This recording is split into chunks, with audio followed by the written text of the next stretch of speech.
यूक्सियांग primary school छोड़ने के बाद जू नेनियन गहरी सोच में पड़ गया। जू जिचेंग की स्थिति ऐसी थी कि उसे किसी भी हालत में केवल दूसरी कक्षा में ही रखा जा सकता था। इस पर विचार करते हुए जू नेनियन अपने अंदर ही आह भरने से खुद को नहीं रोक सका।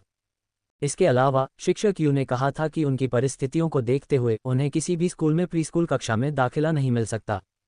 सबसे महत्वपूर्ण बात यह थी कि उसके पास कोई आधार नहीं था और यह निश्चित नहीं था कि दूसरे दर्जे के अन्य विद्यालय उसे स्वीकार करेंगे। बाद में वह प्रिंसिपल को ढूंढने गई। प्रधानाचार्य ने बताया था कि प्रवेश परीक्षा आवश्यक है। जू नेनियन ये सोचने से खुद को नहीं रोक सकी कि ऐसा लगता है कि काम पूरा करने के लिए उसे कुछ पैसे खर्च करने की जरूरत है। पैसा एक मामूली मुद्दा था, बस उसे यह नहीं पता था कि प्रिंसिपल इस तरह की बात करेंगे या नहीं। इस मुद्दे ने जू नेनियन को हैरान कर दिया। यूक्सियांग प्राथमिक विद्यालय की स्थिति बहुत खराब नहीं थी और शिक्षक आमतौर पर काफ़ी मिलनसार थे। इसके अलावा वहाँ के कई बच्चे होनगक्सन प्राइमरी स्कूल के विपरीत सामान्य परिवारों से थे। जू नेनियन ने अब सोचा कि जब तक वह जू जिचेंग को स्कूल में सफलतापूर्वक दाखिला दिला पाएगी तब तक वह उसकी पढ़ाई और ट्यूशन का प्रबंध करेगी। यूक्सियांग प्राइमरी स्कूल में होमवर्क ज़्यादा नहीं था और होनगक्सन प्राइमरी स्कूल की तुलना में दबाव भी कम था। गंगजी ने अपनी छोटी भतीजी को उठा लिया था और उसे लेकर जू नेनियन के साथ चल रहा था। शू नेनियन को स्कूल से बाहर आते और चुप रहते देख वह चिंता से बच नहीं सका। न्यानियन, मेरे चचेरे भाई का स्कूल के प्रमुख के साथ अच्छा रिश्ता है। क्या मैं आज रात उससे पूछूं कि क्या वह मदद कर सकती है? जू नेनियन को होश आया। उसने देखा कि छोटी लड़की गंगजी की पीठ पर गहरी नींद में सो रही है और उसके चेहरे पर मुस्कान आ गई। कोई ज़रूरत नहीं है, मैं कुछ सोचूंगी। जब तक वह ये सब समाप्त करती तब तक 5 या 6 बज चुके थे। उस समय काउंटी शहर से शहर तक कोई बस नहीं थी, इसलिए जू नेनियन पहले नानशुई रोड पर ही वापस जा सके। गंगजी छोटी लड़की को लेकर सड़क के एक दोराहे पर पहुंची और जू नेनियन से पूछा, नेनियन, तुम कहाँ रहती हो? क्या मैं आपके घर तक चलूं? अंधेरा हो रहा है और मुझे चिंता हो रही है कि कहीं तुम अकेले न रह जाओ। जू नेनियन गहरी सोच में डूबी हुई थी और जब उसे एहसास हुआ तो उसने जल्दी से जवाब दिया, कोई ज़रूरत नहीं है, मैं नानशुई रोड पर रहती हूँ, ये यहाँ से काफ़ी करीब है, आपको परेशान होने की ज़रूरत नहीं है, आज के लिए धन्यवाद। ये सुनकर गंगजी बोलना चाहता था लेकिन हिचकिचाया, अपना मुंह खोला और जू नेनियन की आंखों में हल्के अलगाव को देखकर असहाय होकर केवल इतना कह सका, तो मैं चला जाऊंगा। ठीक है, अलविदा। जू नेनियन ने उसे हाथ हिलाकर अभिवादन किया। गंगजी वहां से चले गए और वह उसी हाथ हिलाने वाली मुद्रा में खड़ी रहीं। ये सोचकर कि अभी भी कुछ समस्याएं हल करने के लिए बाकी हैं, जू नेनियन को गुस्सा आया। विचारों में खोई हुई अचानक उसके पीछे से एक गहरी आवाज आए, अभी भी जाने नहीं दे सकते। अचानक आए आवाज से जू नेनियन चौंक गया। अरे, क्या तुम बिना आवाज किए चलते हो? जू नेनियन ने अपनी छाती थपथपाई। वह अभी भी कुछ हद तक कांप रही थी और अचानक कुछ याद आने से पहले उसने शिकायत की। तुम कब वापस आए? उसने पूछा। जिनयू ने अपने होंठ भींचे, आज सुबह। जू नेनियन, ओह। वह सहजता से उसके पास से आगे गली में चली गई। जिनयू ने उसकी बांह पकड़ ली। क्या यही तुम्हारा जवाब है? जू नेनियन ने उसकी ओर देखा। फिर और क्या मुझे स्वागत है कहना चाहिए? उसके अत्यधिक शांत व्यवहार ने जिनयू को असहज महसूस कराया। उसे अभी भी याद है कि आखिरी बार उसने जाने से पहले उससे अपनी भावनाएं व्यक्त की थीं। तुम नाराज तो नहीं हो? जू नेनियन ने अपने हाथ फैलाते हुए हंसते हुए कहा, मुझे गुस्सा क्यों होना चाहिए? क्या इसमें गुस्सा करने लायक कोई बात है भी? जिनयू ने उसकी ओर देखा। उसकी अभिव्यक्ति स्वाभाविक थी, उसकी आंखें शांत थीं, ऐसा बिल्कुल नहीं लग रहा था कि वह गुस्से में थी। वह बिना कुछ कहे चले गए थे, खासकर एक अपराध स्वीकार करने के बाद अचानक गायब हो जाने के बाद। क्या उसे इसकी जरा भी परवाह नहीं थी? ये सोचकर कि उनका जाना जू नेनियन के लिए महत्वहीन लग रहा था, जिनयू को घुटन महसूस हुई। अभी भी उसकी बांह पकड़े हुए उसने कहा, आपने मुझसे जो सवाल पूछा था उसके बारे में सोचने के लिए क्या अब आपके पास कोई जवाब है?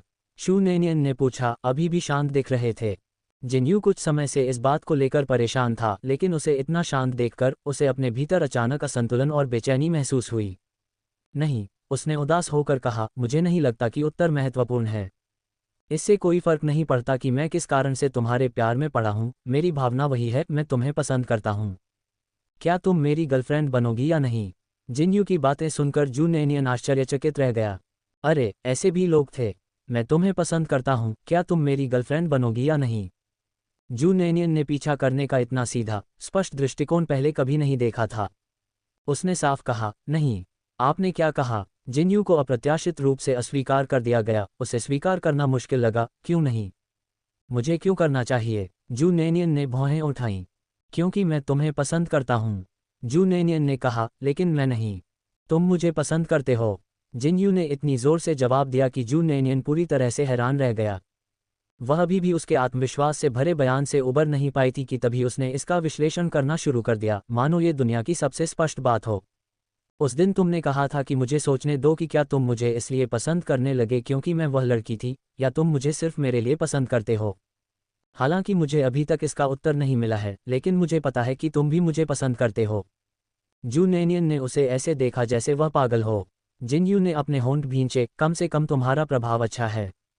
जू नेनियन ने जाने की कोशिश की, लेकिन उसने उसका रास्ता रोक दिया। उसकी गहरी आंखें सीधे उसके दिल में चुभ गईं। अगर तुम्हारे मन में मेरे लिए कोई अच्छी भावना नहीं होती, तो तुम मुझे इस सवाल पर विचार नहीं करने देती, तुम मुझे सीधे ही अस्वीकार कर देती। मैं सही कह रहा हूँ, है ना? वास्तव में उनका विश्लेषण सही था। लेकिन अरे यार, किस तरह का आदमी इस तरह से लड़की का पीछा करता है? अरे, मैं तुम्हें पसंद करता हूँ, डेट करना चाहोगे? मैं जानता हूँ कि तुम भी मुझे पसंद करते हो, है ना? अब और अस्वीकृति केवल दिखावा है। पटुई। जू नेनियन वास्तव में जिनयू के चेहरे पर थूकना चाहता था। अपने मन में मौन उपहास लिए, जू नेनियन ने एक हल्की सी मुस्कान खींची और उसके सामने ताली बजाने लगी। सही कहा आपने, बहुत अच्छी बात कही, तार्किक और शानदार। भाई, दोबारा करो, मैं आपका समर्थन करता हूँ।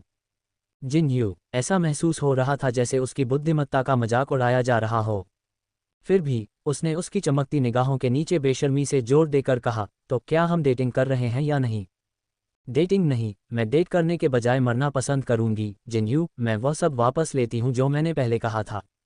मुझे आपसे किसी प्रश्न का उत्तर देने की आवश्यकता नहीं है। मैं डेटिंग नहीं कर रहा हूं। जू नेनियन एक छोटे ज्वालामुखी की तरह फट पड़ा और जिनयू भी स्पष्ट रूप से उसी के पीछे चला गया। ये सोचकर कि कैसे वह स्वप्निल दृष्टि से किसी अन्य पुरुष की पीठ को घूर रही थी, वह ईर्ष्या से भर गया। अरे, मुझे गए हुए बस कुछ ही दिन हुए हैं, तुम्हें किसी और पर क्रश तो नहीं हो गया? ठीक है, बिल्कुल, जू नेनियन ने दांत पीसते हुए उत्तर दिया। जिनयू का स्वागत ठंडेपन से किया गया। ये सोचकर कि वह किसी और के प्यार में पड़ गई होगी, उसकी छाती पर ऐसा बोझ पड़ा मानो उसे मुक्का मारा गया हो। वह जू नेनियन का बहुत करीब से पीछा करता था। मैं तुम्हारे साथ डेट पर जाना चाहता हूँ, मैं तुम्हारा पीछा करना चाहता हूँ। चूंकि आप जानते हैं कि मैं कैसा महसूस करता हूँ, इसलिए आपको इस पर ठीक से विचार करना चाहिए और मुझे इतनी जल्दी अस्वीकार नहीं करना चाहिए। देखो, मैं काफ़ी उत्कृष्ट हूँ। मेरी गांड दिखाओ। जू नेनियन अचानक रुका, मुड़ा और उसकी कमर पर एक लात मारी। जिनयू ने आसानी से उसे चकमा दे दिया, और इतना ही नहीं, उसने उसके टखने को भी पकड़ लिया और उसे गंभीरता से सिखाना शुरू कर दिया। ये गतिविधि मानकीकृत नहीं है, अपना पैर सीधा करो। अपने दादाजी को सीधा करो। जू नेनियन ने उसे घूर कर देखा, उसे लगा कि उसकी सारी अच्छी भावनाएं खत्म हो गई हैं, उसका दिल ऐंठन से दर्द कर रहा था। वह विश्वास नहीं कर पा रही थी कि उसके मन में ऐसे मूर्ख के प्रति भावनाएं थीं। आह, कैसा दुर्स्वप्न है। मुझे छोड़ दो, उसने गुस्से से मांग की। जिनयू निश्चित रूप से उसके बढ़ते गुस्से को महसूस कर सकता था और हैरान था, तुम्हें क्या हो गया है? क्या हम अच्छी तरह से बात नहीं कर सकते? नहीं। वे दोनों, एक पीछा करते हुए और दूसरा दौड़ते हुए, घर की ओर वापस जाते समय चिंगारी और गड़गड़ाहट पैदा कर रहे थे। जू नेनियन ने दरवाज़ा रोक दिया। दो विकल्प हैं, या तो तुम चले जाओ या मैं चला जाऊं। जिनयू समझ गया कि उसका क्या मतलब था। वह उसे बाहर निकाल रही थी, अब उसे अपने साथ रहने नहीं देना चाहती थी। अभी कुछ दिन पहले तक तो सब कुछ ठीक था और उसने उसे सोचने का मौका भी दिया था। वह कुछ ही दिनों में इतना कैसे बदल गई? क्रोधित होकर जिनयू ने उसका हाथ पकड़ लिया जो दरवाजे के सहारे टिका हुआ था और उसे अपनी बाहों में खींच लिया। उसकी पकड़ इतनी मजबूत थी कि उसकी पतली कमर उसके पेट से कसकर चिपक गई। मैं नहीं जा रहा हूं और न ही आपको जाना चाहिए। तुम जहां भी जाओगे, मैं तुम्हारे पीछे आऊंगा। जू नेनियन उसके बेशर्म व्यवहार से क्रोधित हो गई। उसकी कमर जगह पर जकड़ी हुई थी, वह केवल उसकी छाती के खिलाफ धक्का दे सकती थी, जितना हो सके पीछे की ओर झुक रही थी। जिनयू, तुम बेशर्म हो। जिनयू ने उसे पकड़ रखा था, वह गुस्से से लाल हो गई थी, यहाँ तक कि उसकी आंखों की नोकें भी हल्की लाल हो गई थी। उसके होंठ से भीगे और नाजुक थे। जिनयू के दिल में खुजली हो रही थी। आखिरकार वह वही लड़की थी जिसे वह पसंद करता था। जिनयू खुद को रोक नहीं सका और उसके होठों से एक चुंबन चुराने के लिए झुक गया। जू नेनियन की कमर भले ही बंधी हुई थी, लेकिन उसके हाथ मुक्त थे। जिनयू ने उसे चूमने के बाद उसके चेहरे पर दो जोरदार थप्पड़ पड़े, विशेष रूप से मजबूत। इतना कि जब जिनयू ने ऊपर देखा तो उसकी नाक के नीचे से खून की दो हास्यास्पद धारियां बह रही थीं। जू नेनियन के संघर्षरत हाथ जम गए और वह सदमे में उसकी ओर देखने लगी। ऐसा लग रहा था कि उसने शायद ज़रूरत से ज़्यादा बल प्रयोग किया होगा। हाल ही में प्रशिक्षण के बाद उसके हाथ अब पहले से कहीं अधिक मजबूत हो गए हैं। जिनयू ने यह भी देखा कि उसकी नाक से खून बह रहा था, लेकिन डर था कि अगर उसने जाने दिया तो जू नैनियन भाग जाएगा। उसने बस अपना सिर नीचे किया और जू नैनियन के कपड़ों से खून पोंछा। जू नैनियन, ऐसा लग रहा था कि उसके द्वारा मारे गए 2 थप्पड़ पर्याप्त नहीं थे, क्योंकि अब वह उसके कपड़ों से रगड़ने की हिम्मत कर रहा था। जिनयू, मुझे जाने दो। उसे 2 बार थप्पड़ मारने के बाद जू नैनियन को थोड़ी राहत महसूस हुई और वह थोड़े शांत स्वर में बोला। जिनयू ने हाँ या ना नहीं कहा, बस अपनी नाक से खून पोंछने के लिए उसके कपड़े खींचता रहा। जिनयू की गतिविधियों को महसूस करते हुए जू नैनियन के माथे की नसें स्पष्ट रूप से धड़कने लगीं। वास्तव में ऐसा प्रतीत होता है कि कोई व्यक्ति कितना नीचे गिर सकता है, इसकी कोई सीमा नहीं है। जू नैनियन को सचमुच उसे 2 बार और थप्पड़ मारने का मन हुआ। सौभाग्य से जिनयू के पास अभी भी थोड़ी सी समझ बची थी और उसने अपना चेहरा ऊपर उठाया और लाल चेहरे के साथ उससे पूछा, क्या तुम शांत हो गई हो? जू नैनियन, उसके स्वर से ऐसा लग रहा था जैसे वह बिना किसी बात के हंगामा कर रही थी। यदि वह न होता तो क्या वह इतनी क्रोधित होती? पहले मुझे जाने दो, फिर हम बात कर सकते हैं। उसने उसकी तरफ देखे बिना ही अपना चेहरा दूसरी ओर घुमा लिया। अंत तक जिद्दी बने रहे जिनयू ने अपनी गर्दन कड़ी कर ली। मैं जाने नहीं दूंगा। जिनयू, क्या तुम्हें एहसास है कि तुम बहुत अनुचित व्यवहार कर रहे हो? जिनयू ने अपने होंठ भींचे और अप्रत्याशित उत्तर दिया, मुझे पता है। तो फिर तुम अभी भी क्यों? मैं खुद को नियंत्रित नहीं कर सकता, जिनयू ने फिर से कहा। उसकी काली आंखें गहरी और मोहक थीं। उसने अपनी पकड़ बनाए रखते हुए थोड़ा सा आंखें सिकुड़कर ईमानदारी से उत्तर दिया, मैं तुम्हें पसंद करता हूँ। सिर्फ इसलिए कि तुम मुझे पसंद करते हो, तुम्हें लगता है कि तुम मेरी भावनाओं की परवाह नहीं कर सकते और मेरे साथ जो चाहो कर सकते हो। जू नैनियन नाराज हो गया। जिनयू ने उसकी ओर देखा, उसकी निगाहें जू नैनियन पर टिकी थीं। मुझे पता चल गया है कि तुम भी मुझे पसंद करती हो। जू नैनियन, तो क्योंकि मैं भी तुम्हें पसंद कर सकती हूँ, तो क्या तुम्हें अधिकार है कि तुम जब चाहो मुझे चूम सकती हो? मैंने सोचा था कि तुम खुश होगे। तुम्हें यह विचार कहाँ से आया कि मैं खुश हो जाऊंगी?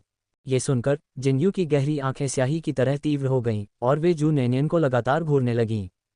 अगर तुम मुझे चूम लो तो मुझे बहुत खुशी होगी, उसने ठंडे और स्पष्ट स्वर में कहा, जिससे ये स्पष्ट हो गया कि वह क्या सोच रहा था।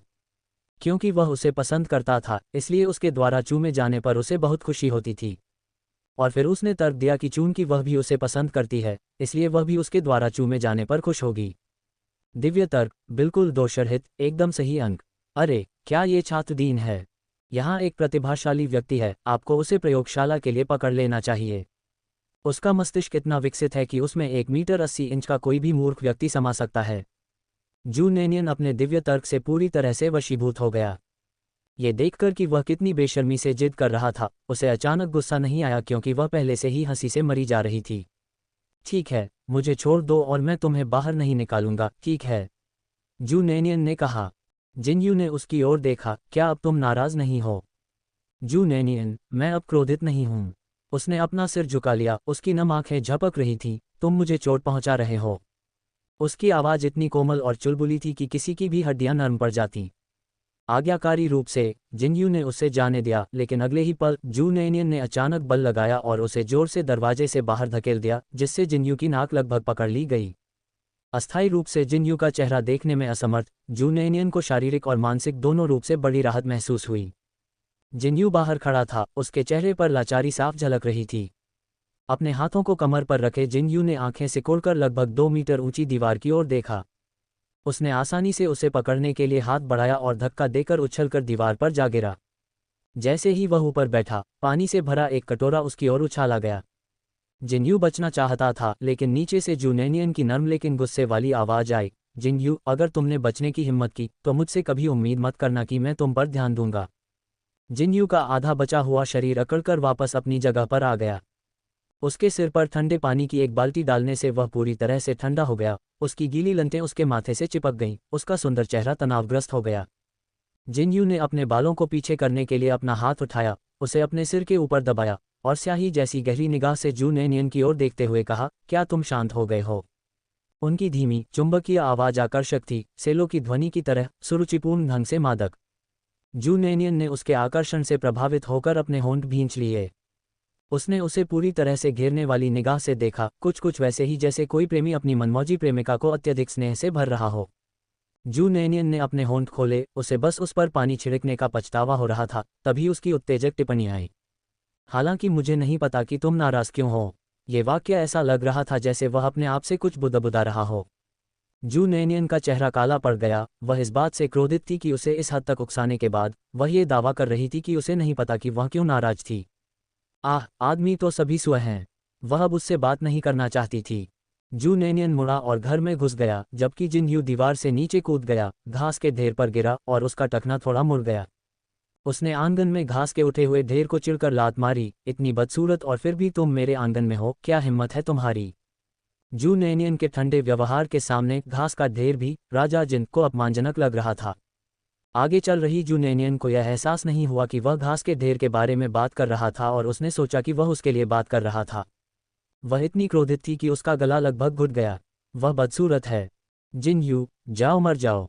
अपने गुस्से को काबू में न रख पाने के कारण जू नैनियन मुड़ी और उस पर टूट पड़ी। उसके हाथ में बेसिन था, वह तूफान की तरह भयंकर थी। उसके चेहरे पर ऐसा भाव था मानो वह चाहती हो कि वह बेसिन उसके चेहरे पर पटक दे। जिनयू ने भौहें चढ़ाईं, वह इस बात से हैरान थी कि इस बार उसे उकसाने के लिए उसने क्या किया था। क्या सभी महिलाएं इतनी अजीब तरह से मूडी होती हैं। इस बार जिनयू ने अपना स्थान नहीं छोड़ा, बल्कि हमले से बचने के लिए झुक गया और उसे अपने कंधे पर उठा लिया। थोड़ा शांत हो जाओ, उसने भौहें चढ़ाते हुए कहा और उसे बड़े कदमों से घर की ओर ले गया, जबकि जू नैनियन भयंकर संघर्ष कर रहा था। बेसिन उसकी पीठ पर जोर से बज रहा था। जिनयू ने अपने बेडरूम का दरवाजा लात मारकर खोला और जू नैनियन को बिस्तर पर फेंक दिया। जू नैनियन वहीं लेटा हुआ था, अपनी उभरी हुई आंखों और फूले हुए गालों से उसे घूर रहा था, क्रोधित और शक्तिहीन। जिनयू ने उसकी ओर देखा, उसकी बड़ी बड़ी पानी भरी आंखें काली और चमकदार, स्पष्ट और पारदर्शी, काले गोमेद की तरह सुंदर थीं। क्या मैं स्टार्ट करूं? उसने अचानक पूछा। इस बार उसने विनम्रता से पूछताछ करना सीख लिया था। जू नैनियन ने चुपचाप अपने होंठ भींच लिए, क्योंकि उसे जिनयू की विचार प्रक्रिया अजीब लगी। उसे अचानक एहसास हुआ कि उससे नाराज होना कितनी मूर्खतापूर्ण बात थी। जू नैनियन को जिनयू पसंद था, लेकिन उसकी भावनाएं इतनी गहरी नहीं थीं, न ही उन्हें उभरने का मौका मिला था। इससे पहले कि वह जवाब दे पाती, जिनयू ने पहले ही कार्रवाई कर दी थी। जू नैनियन का चेहरा लाल हो गया, उसने उसे अपने घुटनों के बीच दबा लिया। बात इतनी बढ़ गई थी कि वह हैरान थी। अभी 1 मिनट पहले वे बहस कर रहे थे और उसका मन कर रहा था कि वह अपना सिर गोबर के गड्ढे में डुबोकर उसे साफ कर ले। और अब इसे देखिए। यहाँ तक कि जिनयू ने भी इसकी उम्मीद नहीं की थी। एक पुरुष होने के नाते जिनयू को लगा कि इस अवसर पर कुछ कहने का समय आ गया है। अपने होठों को भींचने के बाद उसने अपनी आवाज़ को कम भारी बनाने की कोशिश की। उसने पूछा, क्या तुम मेरी गर्लफ्रेंड बनना चाहोगी? जू नैनियन बिस्तर पर लेटा हुआ था, क्योंकि जिनयू की लगातार दस्तक दरवाजे के बाहर से गूंज रही थी। नैनियन, मैंने कुछ दलिया पकाया है, क्या आपको कुछ चाहिए? जू नैनियन ने कोई जवाब नहीं दिया और थोड़ी देर बाद दरवाजा फिर से खटखटाया गया। न्यानियन, मैंने वह पैन तोड़ दिया है जिसका इस्तेमाल तुम बर्तन तलने के लिए करते हो, बाहर आओ और देखो। जू नैनियन ने अपने कान ढक लिए, लेकिन 1 मिनट से भी कम समय में जिनयू की आवाज़ फिर से बाहर से आई। क्या तुमने इस पर विचार किया है? क्या तुम मेरे साथ रिश्ता रखना चाहते हो या नहीं? ऐसा कहने के बाद मानो उन्हें अचानक महसूस हुआ हो कि यह उनकी ईमानदारी को व्यक्त करने के लिए पर्याप्त नहीं है। उन्होंने कहा, मैं आपके साथ अच्छा व्यवहार करूंगा। जू नैनियन अब इसे बर्दाश्त नहीं कर सका और कवर वापस फेंक दिया, चिल्लाया, चुप रहो। ओह! 10 मिनट बाद दरवाजे के बाहर जिनयू ने फिर से दस्तक दी। मैं 10 मिनट से चुप हूँ। क्या आपने इस पर विचार किया है? क्या तुम मेरे साथ रिश्ता रखना चाहते हो या नहीं? जिनयू की आवाज़ किसी राक्षस की फुसफुसाहट की तरह उसके कानों में घुस रही थी। इससे जू नैनियन को बहुत सिर दर्द हो गया। किसी रिश्ते में रहो या नहीं, किसी रिश्ते में रहो या नहीं, किसी रिश्ते में रहो नहीं। आह! वह उसके शब्दों के कारण टूटने के करीब थी। जिनयू निश्चित रूप से उसके विश्व दृष्टिकोण को चुनौती दे रहा था। क्या वह अभी भी वही जिनयू था जो अधिकतर एक शब्द वाले शब्द बोलता था? कहानी तब की है जब उसने और जिनयू ने एक जोशीले चुंबन का आनंद लिया था। जिनयू ने पूछा, क्या तुम मेरे साथ रिश्ता बनाना चाहते हो? उस समय जू नैनियन बोलने में बहुत शर्मिंदा थी और उसने सीधे उसे बाहर निकाल दिया, जिसके कारण वह लगातार दरवाजे के बाहर से उसे पुकारता रहा। क्या उसे जिनयू पसंद था? बेशक उसने ऐसा किया, अन्यथा वह उसे इस तरह से नहीं चूमती। लेकिन जैसा कि उसने कहा, उसकी भावनाएं इतनी गहरी नहीं थीं, बल्कि यह एक उभरता हुआ स्नेह था। जू नैनियन को जिनयू के उसके साथ रिश्ते में रहने के इरादों की बहुत परवाह थी। यदि ऐसा इसलिए था क्योंकि वह उसे एक व्यक्ति के रूप में पसंद करता था, तो वह कोशिश करने को तैयार थी। लेकिन उन्हें यह स्पष्ट नहीं था कि उनकी यह भावना अपराध बोध से उत्पन्न हुई थी या किसी और कारण से। वह केवल इतना जानता था कि वह उसे पसंद करता था, लेकिन क्या होगा यदि ये पसंद धीरे धीरे अपराध बोध से विकसित हो? ऐसी भावनाएं कितने समय तक बनी रह सकती हैं? दो लोग जितने अधिक समय तक एक साथ रहते हैं, वे अपनी विभिन्न छोटी छोटी विचित्रताओं को प्रदर्शित करते हैं। यदि ये भावनाएं अपराध बोध से उत्पन्न हुई हैं, तो यह अपराध बोध कितने समय तक बना रह सकता है? अपराध बोध समाप्त हो जाने के बाद क्या वे एक दूसरे को सहन कर सकेंगे? ये सभी प्रश्न हैं। इसीलिए वह फिलहाल जिनयू से प्यार के बारे में बात करने की योजना नहीं बना रही है। प्रेम स्वाभाविक रूप से आना चाहिए। उसे अभी तक ऐसा महसूस नहीं हो रहा है और वह इस बात को लेकर भी अनिश्चित है कि क्या वह सचमुच उसके साथ रहना चाहती है। वह रिश्तों को गंभीरता से लेती है, यहाँ तक कि 21वीं सदी जैसे खुले समाज में भी वह पहले कभी प्यार में नहीं पड़ी। सबसे महत्वपूर्ण कारण यह है कि वह कभी सही व्यक्ति से नहीं मिली।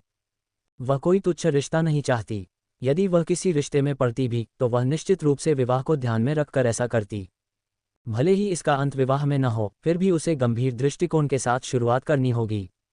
इसलिए जब तक वह जिनयू की भावनाओं और उनसे उत्पन्न होने वाली भावनाओं के बारे में निश्चित नहीं हो जाती, तब तक वह उसके प्रति स्नेह के बावजूद उसके साथ रिश्ते में रहने के लिए आसानी से सहमत नहीं होगी।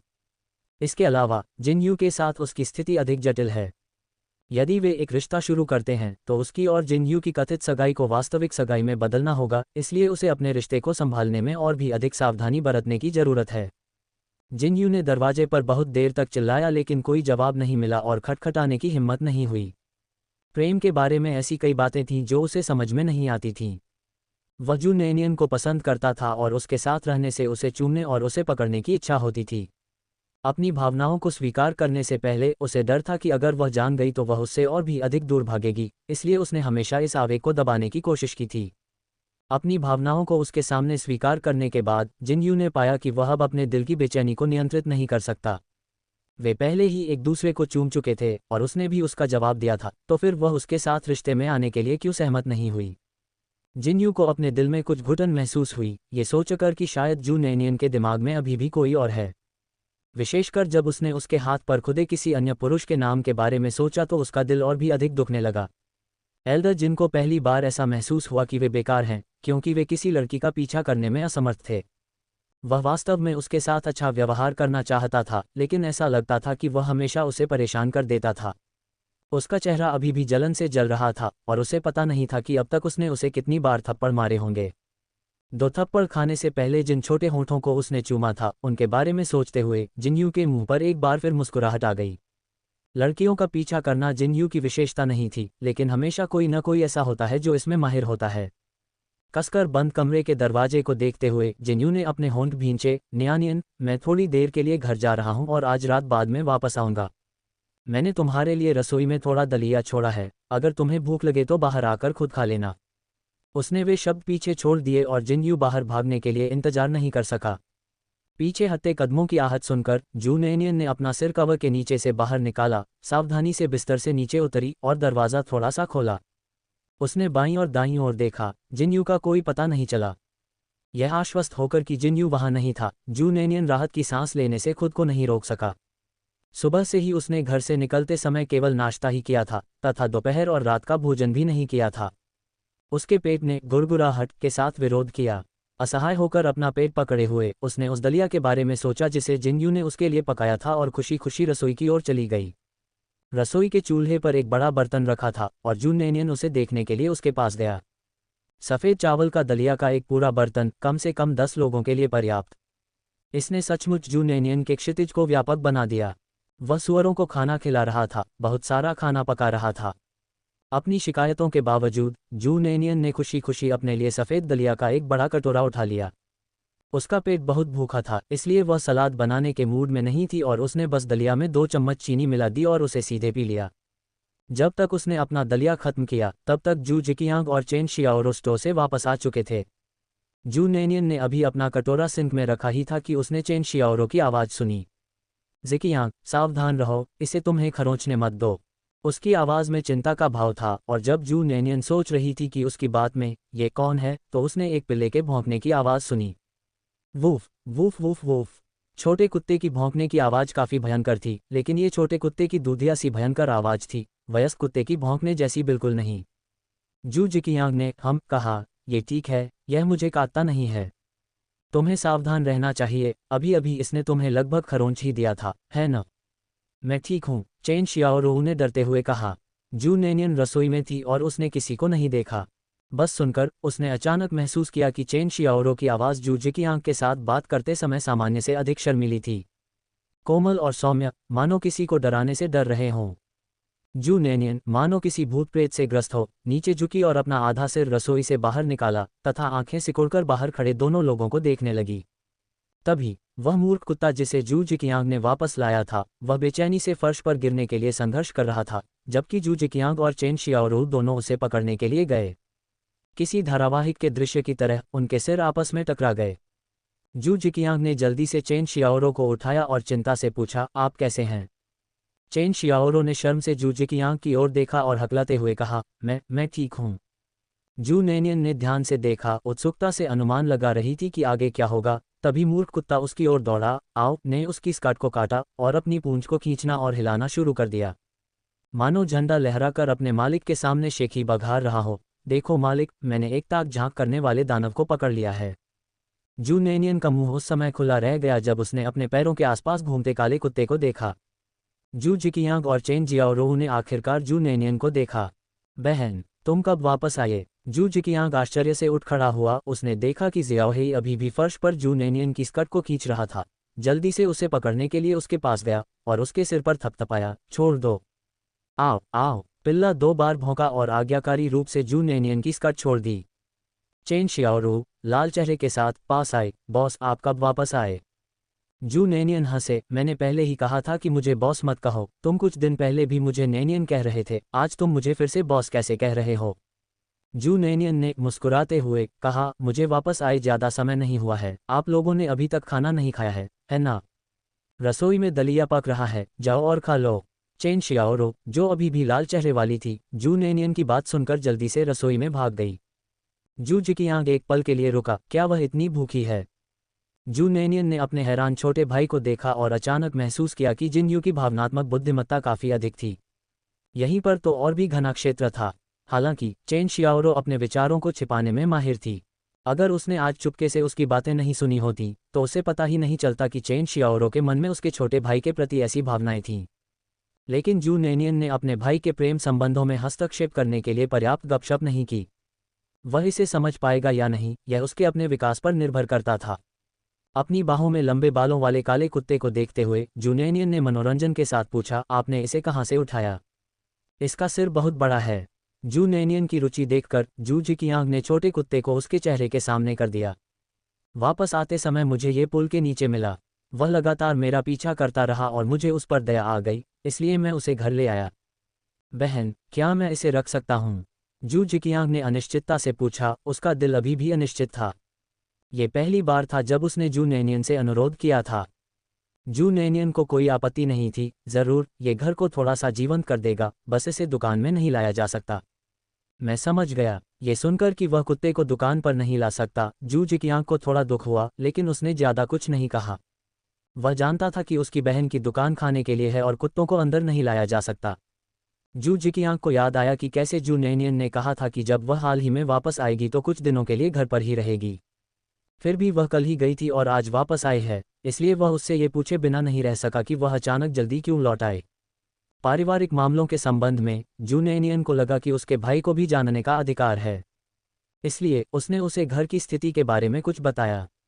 मुख्य रूप से वह जू जिकियांग को ये बताना चाहती थी कि यद्यपि यान कुइहुआ उसका पक्षधर था, लेकिन वास्तव में वह जू डोयू और बाकी लोगों के साथ खुद से बेहतर व्यवहार करता था। अतीत में उन्हें हमेशा भरपेट भोजन करने की अनुमति नहीं थी, इसका कारण उनके घर की खराब स्थिति थी। शू नेनियन के अलावा यान कुइहुआ और शू दावेई को कभी भी पर्याप्त भोजन नहीं मिलता था। इसे साझा करना असंवेदनशील लग सकता है, लेकिन जू नेनियन अभी भी अपने भाई के दिल में यान कुइहुआ की छवि को बदलने की कोशिश करना चाहती थी। परिवार में शांति और खुशी सबसे महत्वपूर्ण चीजें थीं। यान कुइहुआ और जू दावेई के पक्षपात ने तीनों भाइयों को काफी नुकसान पहुंचाया। जू नेनियन बदलने की कोशिश कर रही थी और वह उनके लिए अच्छी होगी। एक और महत्वपूर्ण बात जो वह अपने तीनों भाइयों को बताना चाहती थी, वह ये थी कि वास्तव में यान कुइहुआ उनसे नफरत नहीं करता था। वह तीखी जुबान लेकिन कोमल हृदय की एक विशिष्ट मिसाल थी, बच्चों को कुत्तों के सामने फेंक देने की उसकी सभी धमकियां केवल डरावने शब्द थे। अब चूंकि जू नैनियन पैसा कमा सकती थी, उसने घर में रहने की स्थिति में सुधार किया था। यद्यपि यान कुइहुआ ने शू डोयू और उसके भाइयों को चावल खाने की अनुमति नहीं दी, लेकिन उसने उन्हें पर्याप्त मात्रा में मकई का आटा खाने को दिया। क्या दोनों भाइयों का वजन थोड़ा बढ़ नहीं गया है? पहले उन्हें भरपेट खाना नहीं खाने दिया जाता था क्योंकि घर में पर्याप्त अनाज नहीं था। हालांकि जू नैनियन इस बात से इनकार नहीं कर सकती थी कि यान कुइहुआ वास्तव में उसके प्रति पक्षपाती था। वह केवल अपने भाई के मन में यान कुइहुआ के प्रति जो विरोध और प्रतिरोध था उसे कम करने की पूरी कोशिश कर सकती थी। सुनने के बाद जू जिकियांग उतना असंतुष्ट नहीं था जितना जू नैनियन ने सोचा था। जब तक हमारे पास खाने के लिए पर्याप्त है तब तक सब ठीक है, जू जिकियांग ने कहा। पहले हमें मकई का आटा भी नहीं मिलता था और चावल की भूसी से भी हमारा पेट नहीं भरता था। जू नैनियन, ये सारी चिंता व्यर्थ है। वास्तव में जू नैनियन के कहे बिना भी जू जिकियांग अनुमान लगा सकता था। उसकी मां के व्यक्तित्व को देखते हुए वह निश्चित रूप से इतनी उदार नहीं होगी कि चावल का उपयोग करे। जू नैनियन के प्रति उसके पक्षपात की आदत डालना जू जिकियांग के लिए सिर्फ 1 या 2 दिन का मामला नहीं था। सच तो यह है कि उसने कभी भी यान कुइहुआ से नफरत नहीं की थी, यह उसके साथ अन्याय होने और नाराजगी की भावना थी। एकमात्र चीज जिससे वह सचमुच नफरत करता था वह थी जू नैनियन, जो उन्हें लगातार परेशान करता रहता था। लेकिन जब से उसकी बहन एक बार घायल हुई थी, वह पहले से बिल्कुल अलग हो गई थी और तीनों भाइयों के साथ बहुत अच्छा व्यवहार करने लगी थी। परिणामस्वरूप जू जिकियांग की नाराजगी की भावना भी बहुत पहले ही गायब हो गई। वे कहते हैं कि जिन लोगों ने बहुत कड़वाहट से जीवन जिया है, उनके लिए थोड़ी सी मिठास दिल को गर्म करने के लिए पर्याप्त हो सकती है। जू जिकियांग और उसके भाइयों के लिए भी यही स्थिति थी। क्योंकि उन्हें छोटी उम्र से ही परेशान किया जाता था और वे जिद्दी और संवेदनशील दिखते थे, इसलिए उन्होंने सोचा कि वे जीवन भर जू नैनियन से नफरत करेंगे।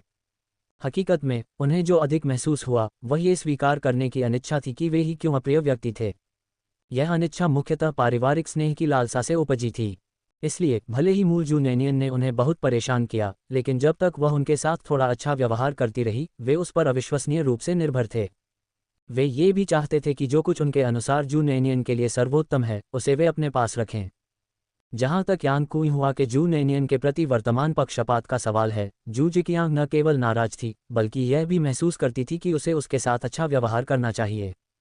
अगले कुछ दिनों में मैं जिकियांग और डोयू को एक अच्छा स्कूल ढूंढने में मदद करूंगी और शायद जल्द ही मैं अपने माता पिता और डोयू को यहां ले आऊंगी। जू नैनियन ने अपनी योजना जू जिकियांग के साथ साझा की और उसकी राय पूछी, क्या आपको लगता है कि यह ठीक है?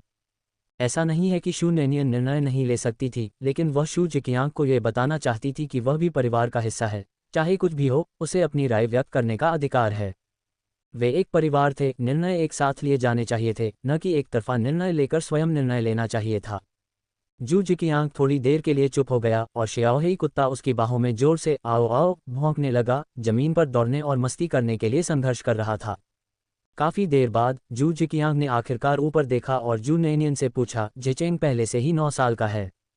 अगर वह यहाँ स्कूल आता है तो क्या वह प्री स्कूल में पढ़ना शुरू कर सकता है? वह जानता था कि काउंटी शहर के नियम और आवश्यकताएं निश्चित रूप से गांव की तुलना में अधिक थीं। मामले के मूल के बारे में अचानक से उसके सवाल को सुनकर जू नैनियन एक पल के लिए स्तब्ध रह गई, फिर उसने उसे जवाब दिया, मैंने पास के प्राथमिक विद्यालय से परामर्श किया है। जिचेंग की उम्र को देखते हुए उसे कम से कम दूसरी कक्षा में होना चाहिए। यूएक्सियांग प्राइमरी स्कूल काफ़ी अच्छा है और मैं उसे और डोयू को यहाँ स्थानांतरित करने का कोई रास्ता ढूंढने की योजना बना रहा हूँ, जहाँ डोयू प्री स्कूल में पढ़ेगा, जहाँ सीखने की गति को बनाए रखना कोई समस्या नहीं है। जहाँ तक जिचेंग की बात है, मैं उसे पढ़ाऊंगा और उसे जल्द से जल्द आगे बढ़ने में मदद करूंगा। काउंटी में शिक्षण की गुणवत्ता वास्तव में गांव की तुलना में बहुत बेहतर है। गांव में केवल एक प्राथमिक विद्यालय है, माध्यमिक विद्यालय के लिए शहर जाना पड़ेगा। भविष्य में भी हमें इसी समस्या का सामना करना पड़ेगा। हमारे परिवार की दुकान काउंटी शहर में स्थित है। हम माँ, पिताजी, डोयू और जिचेंग को हर समय ग्रामीण इलाकों में रहने की अनुमति नहीं दे सकते। जू नैनियन ने जू जिकियांग के लिए वर्तमान स्थिति और भविष्य के परिदृश्य का विश्लेषण करने की पूरी कोशिश की। जू जिकियांग ने कुत्ते के फर को सहलाया और जू नैनियन की बात गंभीरता से सुनी। वह फिर से भावुक हो गया। बहन, आप जो भी कहेंगी मैं उसका पालन करूंगा। आप ही फैसले लेते हैं, जू जिकियांग ने गंभीरता से कहा। उसकी आवाज़ भावनाओं से भर गई थी, हालांकि उसका रोने का इरादा नहीं था। युवक का चेहरा कसा हुआ था और उसकी युवा आकृतियां धीरे धीरे परिपक्व हो रही थीं, जिससे उसका रूप एक आदमी जैसा दिखने लगा था और वह अब उतना हरा नहीं लग रहा था। ये पहली बार था जब जू जिकियांग इतने लंबे समय के लिए घर से दूर था, और पहली बार वह अपने दो भाइयों से इतने लंबे समय के लिए अलग था। वह वास्तव में उन्हें बहुत याद करता था। उसने कभी यह कहने की हिम्मत नहीं की। आखिरकार वह जू नेनियन को हर दिन व्यस्त देखता था। वह जानता था कि वह कितनी मेहनत कर रही है और वह इन मामलों पर उसकी चिंताओं को बढ़ाना नहीं चाहता था। तुम किस बात पर रो रहे हो, मूर्ख लड़के? ये देखकर कि उसकी आंखें कुछ लाल थीं, जू नेनियन ने उसके मुलायम बालों को सहलाते हुए हंसते हुए कहा। उसकी आंखें करुणा से भर गईं। चेन शियाओरो रसोई से दलिया के 3 कटोरे लेकर आए और जू नेनियन और जू जिकियांग को बात करते देख वह शर्मा गई और अपनी उपस्थिति को कम करने की पूरी कोशिश की। जब जू नेनियन ने देखा तो उसने जू जिकियांग के कंधे पर थपथपाया। ठीक है, चलो दलिया खाते हैं। जिनयू ने इसे पकाया। मेरा जीजा वापस आ गया है। ये सुनकर जू जिकियांग चौंक गया। जू नेनियन ने बड़बड़ाते हुए कहा, क्या तुम्हें नहीं पता? क्या वह दुकान पर नहीं गया है? जू जिकियांग ने ईमानदारी से अपना सिर हिलाया। रात के खाने के बाद जब जिनयू अभी तक वापस नहीं आया था, तब जू नेनियन ने कागज़ और कलम के साथ बैठकर जू जिकियांग को अक्षर पहचानना सिखाना शुरू किया। चेन शियाओरो भी उनके बगल में बैठ गया। जू जिकियांग बहुत गंभीर था और जू नेनियन द्वारा सिखाए गए प्रत्येक अक्षर को वह ध्यानपूर्वक लिखने का प्रयास करता था। वह प्रत्येक अक्षर को 10 बार पढ़ते थे, जिसका उद्देश्य धीरे धीरे अभ्यास करने से पहले उसका आकार और उच्चारण याद रखना होता था। जू नेनियन ने देखा कि जब भी जू जिकियांग लिख रहे होते थे, चेन शियाओरो सोच समझकर उस खाली कागज़ को चिकना कर देते थे जिसका इस्तेमाल वह अभ्यास के लिए कर रहे थे। इतना ही नहीं, जू जिकियांग के लिए मेज पर पानी का एक गिलास रखा था और जब भी वह पीने के लिए हाथ बढ़ाता, चेन शियाओरो पहले ही ध्यानपूर्वक उसे पानी दे देती थी। जू नेनियन अपने भाई को, जो लिखने में तल्लीन था, दिलचस्पी से देख रही थी। पूरे परिवार में जू जिकियांग ही एकमात्र ऐसा व्यक्ति था जिसका चेहरा उसके जैसा था। चूंकि जू नेनियन सुंदर था, इसलिए जू जिकियांग स्वाभाविक रूप से उससे ज्यादा दूर नहीं था।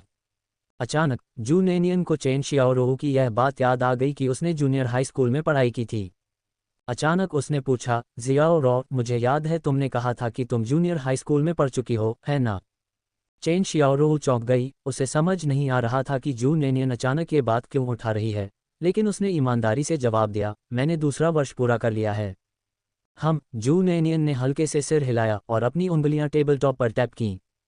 इस बारे में कैसा है? अब से मैं हर शाम जिकियांग को सीखने के कार्य सौंपूंगा और आप उसे सिखा सकते हैं। आप मुझसे किसी भी चीज़ के बारे में पूछ सकते हैं जो आपको नहीं पता। क्या आप ऐसा करने को तैयार होंगे? चिंता मत करो, मैं तुम्हें तदनुसार भुगतान करूंगा, जू नेनियन ने प्रस्ताव दिया। ये सुनकर जू जिकियांग ने एक क्षण के लिए चेन शियाओरो की ओर देखा और फिर तुरंत अपने लेखन कार्य में लग गया। चेन शियाओरो अचानक आई खुशी से चकित होकर जल्दी और उत्सुकता से बोली, हाँ, यह कोई समस्या नहीं है। मैं जिकियांग को अच्छी तरह से सिखाऊंगा। नहीं, आपको भुगतान की कोई आवश्यकता नहीं है। क्यों नहीं? तुम इसके लायक हो। मैं तुम्हें व्यर्थ में परेशान नहीं कर सकता, जू नेनियन ने जू जिकियांग की ओर देखते हुए कहा। उसने पाया कि उसका भाई पूरी तरह से उदासीन है। खैर, एक और मूर्ख। चेन शियाओरो की मुस्कान शर्मीली थी जब उसने कहा, यदि आपने मुझे अपने यहाँ रखने में इतनी दयालुता नहीं दिखाई होती, न्यानियन, तो मुझे आज जैसा अच्छा जीवन कहाँ मिलता। अगर कोई भुगतान के बारे में बात करे तो मैं अभी भी नहीं जानता कि आपको कैसे धन्यवाद दूं। 20 दिनों से अधिक समय तक एक ही छत के नीचे रहने के कारण जू नेनियन शायद चेन शियाओरो के व्यक्तित्व और मानसिकता को पूरी तरह से नहीं समझ पाए, लेकिन वह कम से कम उसका अनुमान तो लगा ही सकती थी। कृतज्ञता एक बात थी, लेकिन इस लड़की को दूसरों का फायदा उठाना विशेष रूप से नापसंद था और जीवन के प्रति उसका दृष्टिकोण आशावादी था। सच कहूं तो जू नेनियन उसे काफ़ी पसंद करते थे। यदि जू जिकियांग उसके साथ होती तो वह बहुत सहायक होती। ये केवल अफसोस की बात थी कि इस समय यह एक तरफा प्यार का मामला लग रहा था। जिनयू नानशुई रोड से बाहर आया और सीधे हवेली की ओर चला गया, घर की ओर भागा। वह अध्ययन कक्ष में गया, लैंडलाइन फ़ोन उठाया और एक नंबर डायल किया। यह अच्छी बात थी कि वुलेन जिन नांदोंग से मिलने गई थी, अन्यथा वह अपने बेटे को ऐसी उन्मत्त अवस्था में देखकर बेहद आश्चर्यचकित हो जाती। क्या यह अभी भी उसका बेटा था जिसका चेहरा हमेशा भावहीन रहता था? फ़ोन से बीप बीप की आवाज़ आए और जल्द ही फ़ोन उठा लिया गया। फ़ोन करने से पहले जिनयू ने गणना की थी कि जिनरुयांग आज छुट्टी पर होंगे और उन्हें जिंगडू हवेली में वापस आ जाना चाहिए था। नमस्ते, कौन है? कॉल अभी कनेक्ट ही हुई थी कि जिन रुइबिंग की सुस्त आवाज़ आई। जिनयू के आगे बोलने का इंतज़ार किए बिना उसने अधीरता से कहा, अगर तुम बात नहीं करोगी तो मैं फ़ोन काट रहा हूँ।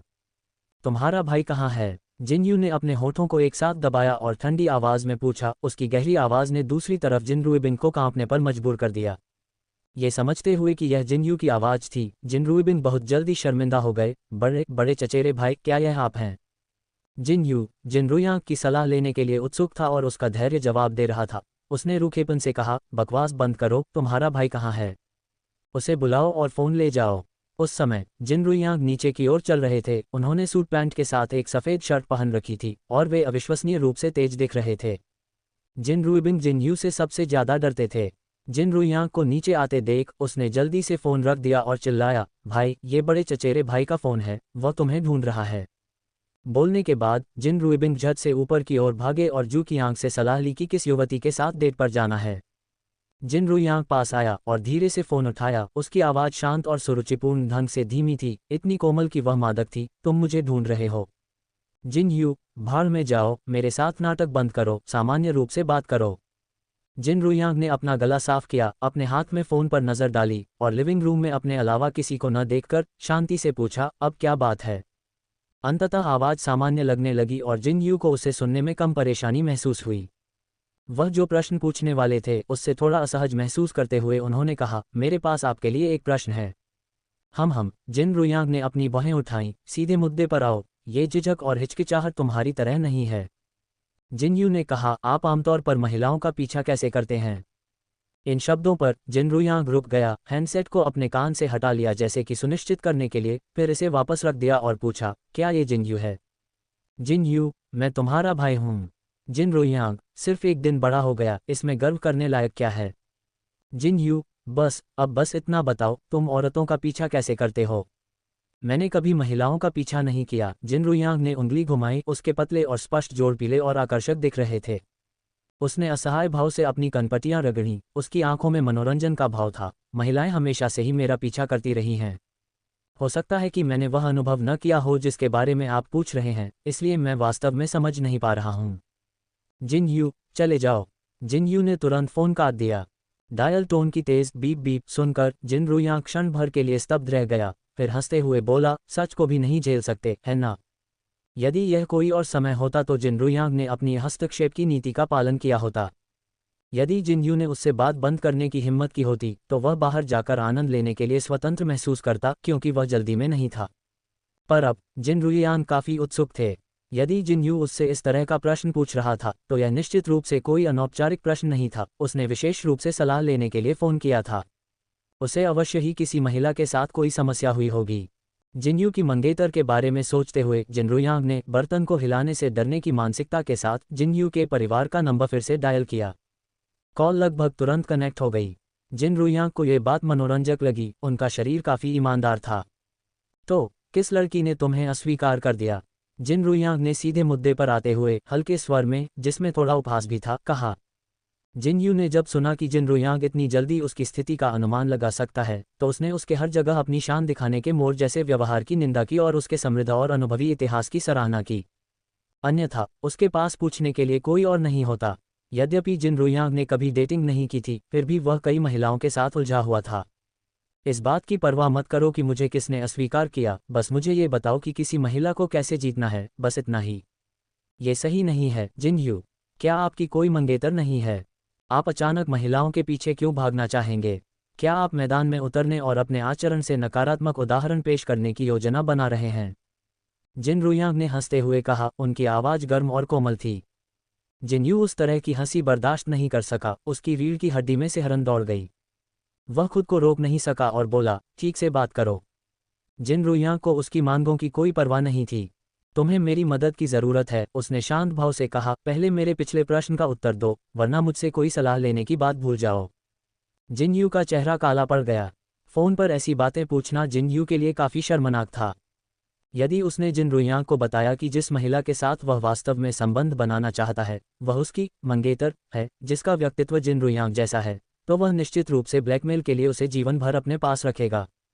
हालांकि ब्लैकमेल किए जाने की चिंता की तुलना में जिन यू ये जानने के लिए अधिक उत्सुक था कि जू नैनियन, जो स्पष्ट रूप से उसके लिए भावनाएं रखती थी, फिर भी उसके साथ रहने से इनकार क्यों कर रही थी। और इससे उसके सामने एक ऐसा प्रश्न खड़ा हो गया जिसका समाधान वह नहीं कर सका। लोग कहते हैं कि एक महिला के दिल को समझना असंभव है। जिन यू इसे नहीं देख सकता था, इसलिए उसे जिन रुयांग से मदद लेनी पड़ी, जो हमेशा महिलाओं के दिल में जगह बनाने में कामयाब रहता था। दांत पीसते हुए उसने जिन रुयांग से कहा, मैं जिस व्यक्ति के पीछे जाना चाहता हूँ वह मेरी मंगेतर है। जिन रुयांग ने पलकें झपकाईं, उनकी घनी पलकें एक ऐसी छाया बना रही थीं जिसने उनकी आंखों की मुस्कान को छिपा दिया। आप अपनी मंगेतर का पीछा कर रहे हो? उसने ये वाक्य बदलते स्वर में कहा। जिन्यू उसके स्वर में स्पष्ट रूप से उपहास सुन सकता था। उसका सुंदर चेहरा गर्म हो गया और उसने अपने बालों को मुट्ठी में पकड़ लिया और जवाब में एक भारी हम कहा, हंसने में जल्दबाजी मत करो, बस मुझे बताओ कि मैं उसका पीछा कैसे करूं। जिन रुयांग को यह स्थिति मनोरंजक लगी, जबकि जिन्यू चिंतित हो गया। एक हाथ से वह अपनी पैंट की जेब में और दूसरे हाथ से टेलीफोन रिसीवर पकड़े हुए था और उसकी उंगलियां रिसीवर पर हल्के से टैप कर रही थीं। उन्होंने एक वाक्य में जिन्यू और जू नैनियन के बीच के रिश्ते को बताया, क्या आप दोनों नकली मंगेतर हैं? जिन्यू को इस बात पर आश्चर्य नहीं हुआ कि जिन रुयांग ने यह अनुमान लगा लिया था। आखिरकार कोई भी व्यक्ति अपनी मंगेतर के लिए सक्रिय रूप से प्रयास नहीं करेगा। मंगेतर शब्द का तात्पर्य था कि उनका रिश्ता सिर्फ डेटिंग से कहीं अधिक था तथा अब केवल विवाह ही शेष रह गया था। तुम इतने सारे सवाल क्यों पूछ रहे हो? क्या तुम मुझे जवाब दोगे या नहीं? जिन्यू ने तनाव भरे चेहरे के साथ कहा। जिन रुयांग ने आंखें सिकोड़ते हुए कहा, पहले मुझे बताओ कि क्या हो रहा है। चूंकि यह नकली सगाई है, इसका मतलब है कि आपने पहले उससे शादी करने की योजना नहीं बनाई थी और अब आप किसी और के पीछे भागना चाहते हैं। स्थिति क्या है? जिन रुयांग को दिल के मामलों की उससे कहीं अधिक गहरी समझ थी, इसलिए जिन्यू ने उसे उसके और जू नैनियन के बारे में सब कुछ बता दिया। हालांकि उन्होंने दुर्घटना का उल्लेख नहीं किया और एक अलग स्पष्टीकरण दिया। सुनने के बाद जिन रुयांग ने अचानक कहा, क्या मैं वहां जाकर देखूं, आपके लिए इसकी जांच करूं और मौके पर निरीक्षण करूं? दफा हो जाओ। जिन्यू ने साफ मना कर दिया, बिल्कुल नहीं, तुम्हें यहां आने की इजाजत नहीं है। केवल वह जो चश्मे के पीछे छिपे हुए एक सज्जन और सुंदर लड़के की अपनी रोजमर्रा की छवि के साथ। क्या होगा यदि वह अपनी भावी पत्नी को दूर कर दे? ऐसा नहीं था कि जिन्यू में आत्मविश्वास की कमी थी, बात सिर्फ इतनी थी कि जिन रुयांग बहुत सारी महिलाओं के साथ उलझ चुका था और जब उसने रुचि दिखाई तो लगभग कोई भी उसका विरोध नहीं कर सकी। इसके अलावा उसके स्वभाव को देखते हुए, अपनी प्यारी भावी पत्नी को देखकर, वह संभवतः एक भूखे कुत्ते की तरह होगा जो हड्डी पर नजर गड़ाए हुए है। मजाक के तौर पर, जिन्यू ने अभी तक अपनी पत्नी को भी नहीं जीता था और उसे आने देना मूर्खता होगी। अस्वीकार किए जाने की उम्मीद थी और जिन रुयांग ने केवल लापरवाही से पूछा था। हालांकि जिन रुयांग वास्तव में उस महिला के बारे में उत्सुक था जिसने जिन्यू को इतना प्रयास करने के लिए मजबूर किया था। अपने भाई के बारे में बात करें तो कभी कभार उसके साथ कुछ सुंदरियों के बारे में चर्चा करने और अजीब अजीब मजाक करने के अलावा उसने उसे कभी किसी महिला में रुचि दिखाते नहीं देखा था। इसलिए स्थिति का विश्लेषण करने के बाद जिन रुयांग ने आत्मविश्वास से उससे कहा, यह अपराधबोध के कारण है कि तुम उसके प्यार में पड़ गए। ये सुनकर जिन्यू ने एक मिनट सोचा। मैंने भी यही सोचा था, लेकिन उसे लगा कि कुछ गड़बड़ है, मानो ऐसा कहकर उसे यह आशंका हो कि उसे तुरंत अस्वीकार कर दिया जाएगा। लेकिन जिन रुयांग गलत नहीं हो सकता था। एक आदमी जो वर्षों से अनगिनत महिलाओं के साथ था, वह शायद इतना कुछ देखने से चूक नहीं सकता था। ठीक है, मैं समझ गया, जाओ मजे करो, जिन्यू ने कहा और झट से कहकर फोन रख दिया। फिर कुर्सी पर बैठ गया, विचारों में खो गया। जिन रुयांग को यह मनोरंजक लगा और छत की ओर देखते हुए उन्होंने अपने दिल को छुआ और असहाय होकर अपना सिर हिलाया। मुझसे दिल के मामलों के बारे में पूछना, टीएस, मैं अभी भी एक नौसिखिया हूँ। सारी रात विचारमग्न रहने के बाद जिन्यू अगले दिन भोर होने से पहले नानशुई रोड पर लौट आया और खिड़की के माध्यम से जू नैनियन के कमरे में चढ़ गया। जू नैनियन अभी तक नहीं जागी थी और बिस्तर पर गहरी नींद में सो रही थी। जिन्यू उसके बिस्तर के पास खड़ा था। 1 घंटे बाद जू नैनियन ने अपनी आंतरिक घड़ी के अनुसार अपनी आंखें खोलीं। उसके सामने एक आकृति चल रही थी और जू नैनियन ने सहज रूप से अपनी आंखें रगड़ लीं। जब तक उसे यह पता नहीं चल गया कि उसके सामने वाला व्यक्ति जिन्यू था। उसकी आंखें अचानक चौड़ी हो गईं और वह बिस्तर से बाहर निकल आई। जिन्यू ने अपने होंठ भींचे और सकारात्मक स्वर में कहा, यह मैं हूं। बेशक मुझे पता है कि यह तुम ही हो, लेकिन तुम अचानक मेरे कमरे में क्यों आए? क्या वह चलते समय कोई आवाज नहीं करता था? आप यहाँ कब से हैं? उसने आगे पूछा। जिन्यू ने फिर से अपने होंठ भींच लिए। उसकी गहरी आंखें लगातार उस पर टिकी रहीं। पीला कंधा, यह महसूस करते हुए कि वह और भी अधिक उत्तेजित हो रहा है, अभी कुछ देर पहले ही यहाँ आया हूँ। तुम मेरे कमरे में क्या कर रहे हो? क्या तुम्हें नहीं पता कि यह लड़कियों का घर है? आप जैसे बड़े आदमी जो दरवाजे तक नहीं खटखटाते और चुपके से अंदर आकर मुझे सोते हुए देखते हैं, क्या आप विकृत व्यक्ति हैं? सुबह सुबह जू नैनियन की आवाज़ मोहक रूप से कोमल थी। उसकी चमकदार आंखें और सफ़ेद दांत, कोमल भावनाओं से भरी आंखें और उसकी नम आंखें प्रकाश से झिलमिला रही थीं। डराने के बजाय उसकी डांट किसी को भी कामवासना से उत्तेजित करने के लिए पर्याप्त थी।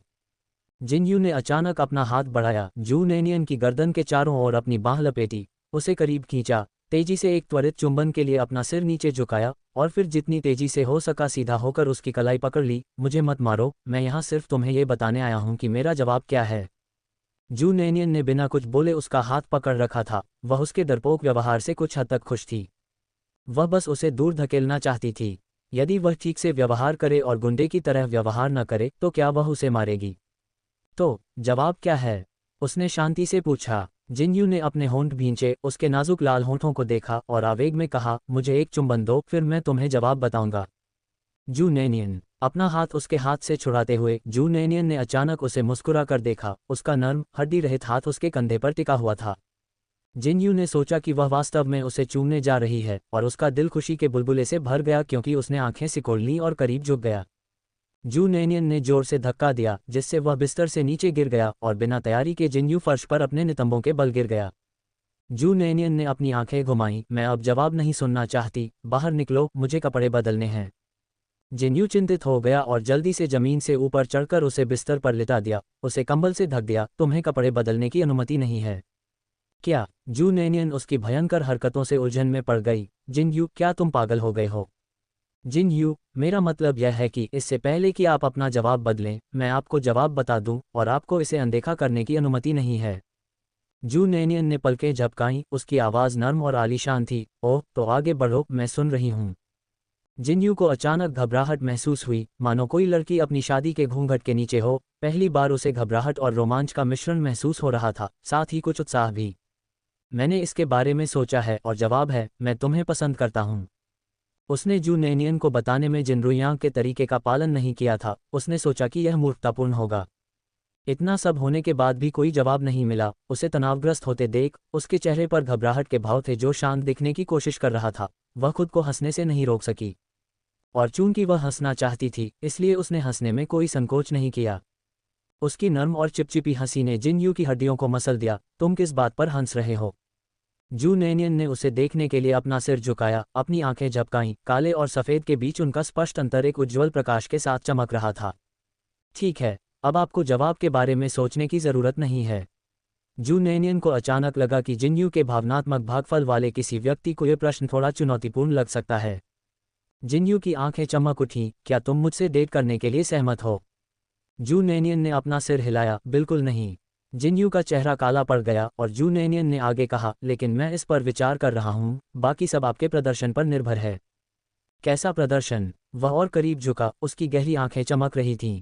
जू नैनियन ने अपनी आंखें ढक लीं। मैं अभी तक तुम्हें इतना पसंद नहीं करता, बस तुम्हारे बारे में मेरी धारणा अच्छी है। अगर तुम मुझे इतना पसंद कर सको कि मैं अपनी सारी शंकाएं दूर कर सकूं, तो मैं तुम्हारे साथ डेट पर जाऊंगी। यह उत्तर बिल्कुल वैसा नहीं था जैसा जिनयू ने आशा की थी, लेकिन यह उसकी अपेक्षा से बेहतर था। जिनयू ने अपनी आंखों को उसके हाथ से ढक लिया था और वह सचमुच उसका कोमल कोमल हाथ पकड़ना चाहता था। उसने आवेग में आकर बिना उसे हटाए उसका हाथ पकड़ लिया। तो मैं खुलेआम तुम्हारा पीछा कर सकता हूँ, तुम्हारे साथ अच्छा व्यवहार कर सकता हूँ और तुम मुझे अस्वीकार नहीं करोगे? जू नैनियन ने एक पल के लिए सोचा, आप ऐसा कह सकते हैं। एक निश्चित उत्तर के साथ जिनयू ने महसूस किया कि उसकी छाती खुशी से खुल गई जो उसके दिमाग तक पहुंच गई। अचानक उसने उसका हाथ खींच लिया। वह झुक गया, अपनी खुशी व्यक्त करने के लिए एक चुंबन चुराने का इरादा किया, लेकिन उसे उम्मीद नहीं थी कि उसका मुंह उसके दूसरे मुलायम हाथ से ढककर उसे रोक दिया जाएगा। जिनयू, सीधे सीधे समझ लो, तुम्हारे प्रस्ताव को स्वीकार करने और तुम्हें मेरे साथ प्रेम प्रसंग करने देने का मतलब यह नहीं है कि हम डेटिंग कर रहे हैं और तुम मुझे जब चाहो चूम नहीं सकते। आपको ये बुरी आदत बदलने की जरूरत है। जिनयू परेशान नहीं था, उसके रसीले लाल होठों को घूरते हुए उसकी गहरी आंखें मनोरंजन से भर गईं। उसके हाथ उसके होठों पर इतने कोमल थे कि वह सहमत हो गया और धीरे से उसकी हथेली के बीच वाले भाग को चूम लिया। अपनी हथेली पर चुंबन की गर्मी से जू नैनियन को ऐसा महसूस हुआ जैसे वह झुलस गई हो और उसने अति प्रतिक्रिया करते हुए अचानक अपना हाथ वापस खींच लिया। बाहर निकलो, मुझे कपड़े बदलने हैं, जू नैनियन ने कहा। उसका चेहरा तनावग्रस्त था, उसके गाल अनजाने में लाल हो रहे थे। जिनयू वास्तव में उसके साथ यह सब जारी रखना चाहता था, लेकिन जल्दबाजी से सफलता नहीं मिलती, इसलिए उसने निर्णय लिया कि उसे धैर्यपूर्वक प्रतीक्षा करनी चाहिए। तो फिर मैं बाहर जाकर तुम्हारे नहाने के लिए थोड़ा गर्म पानी उबालूंगा। जू नैनियन को चाहे सुबह हो या शाम हमेशा नहाने की आदत थी और जिनयू, जो इतने दिनों से उसके साथ रह रहा था, ये बात अच्छी तरह से जानता था। उसके साथ खुलेआम अच्छा व्यवहार करने से जिनयू को ऐसा महसूस हुआ जैसे वह चलते समय तैर सकता है। जिनयू पानी उबालने चला गया और जू नेनियन जल्दी से कपड़े पहने और बाहर चला गया। जू जिकियांग और चेन शियाओरो भी उठ खड़े हुए। आमतौर पर पानी उबालना चेन शियाओरो की जिम्मेदारी थी। वह ऐसा करने के लिए रसोई में जाने ही वाली थी, लेकिन अंदर जाने से पहले ही उसने रसोई से धुआं निकलता देखा। चेन शियाओरो रुक गया, ये सोचकर कि अंदर जू नेनियन है, और जल्दी से अंदर भागा। नेनियन, जब तुमने पानी उबाला तो तुमने मुझे क्यों नहीं बुलाया? जिनयू के ठंडे और प्रभावशाली चेहरे के सामने आते ही चेन शियाओरो अटक गया। भाई जिन, यह आप हैं। जिनयू ने बड़ी मुश्किल से जू नेनियन की उदार नीति प्राप्त करने में कामयाबी हासिल की थी और वह अंदर ही अंदर खुश महसूस कर रहा था।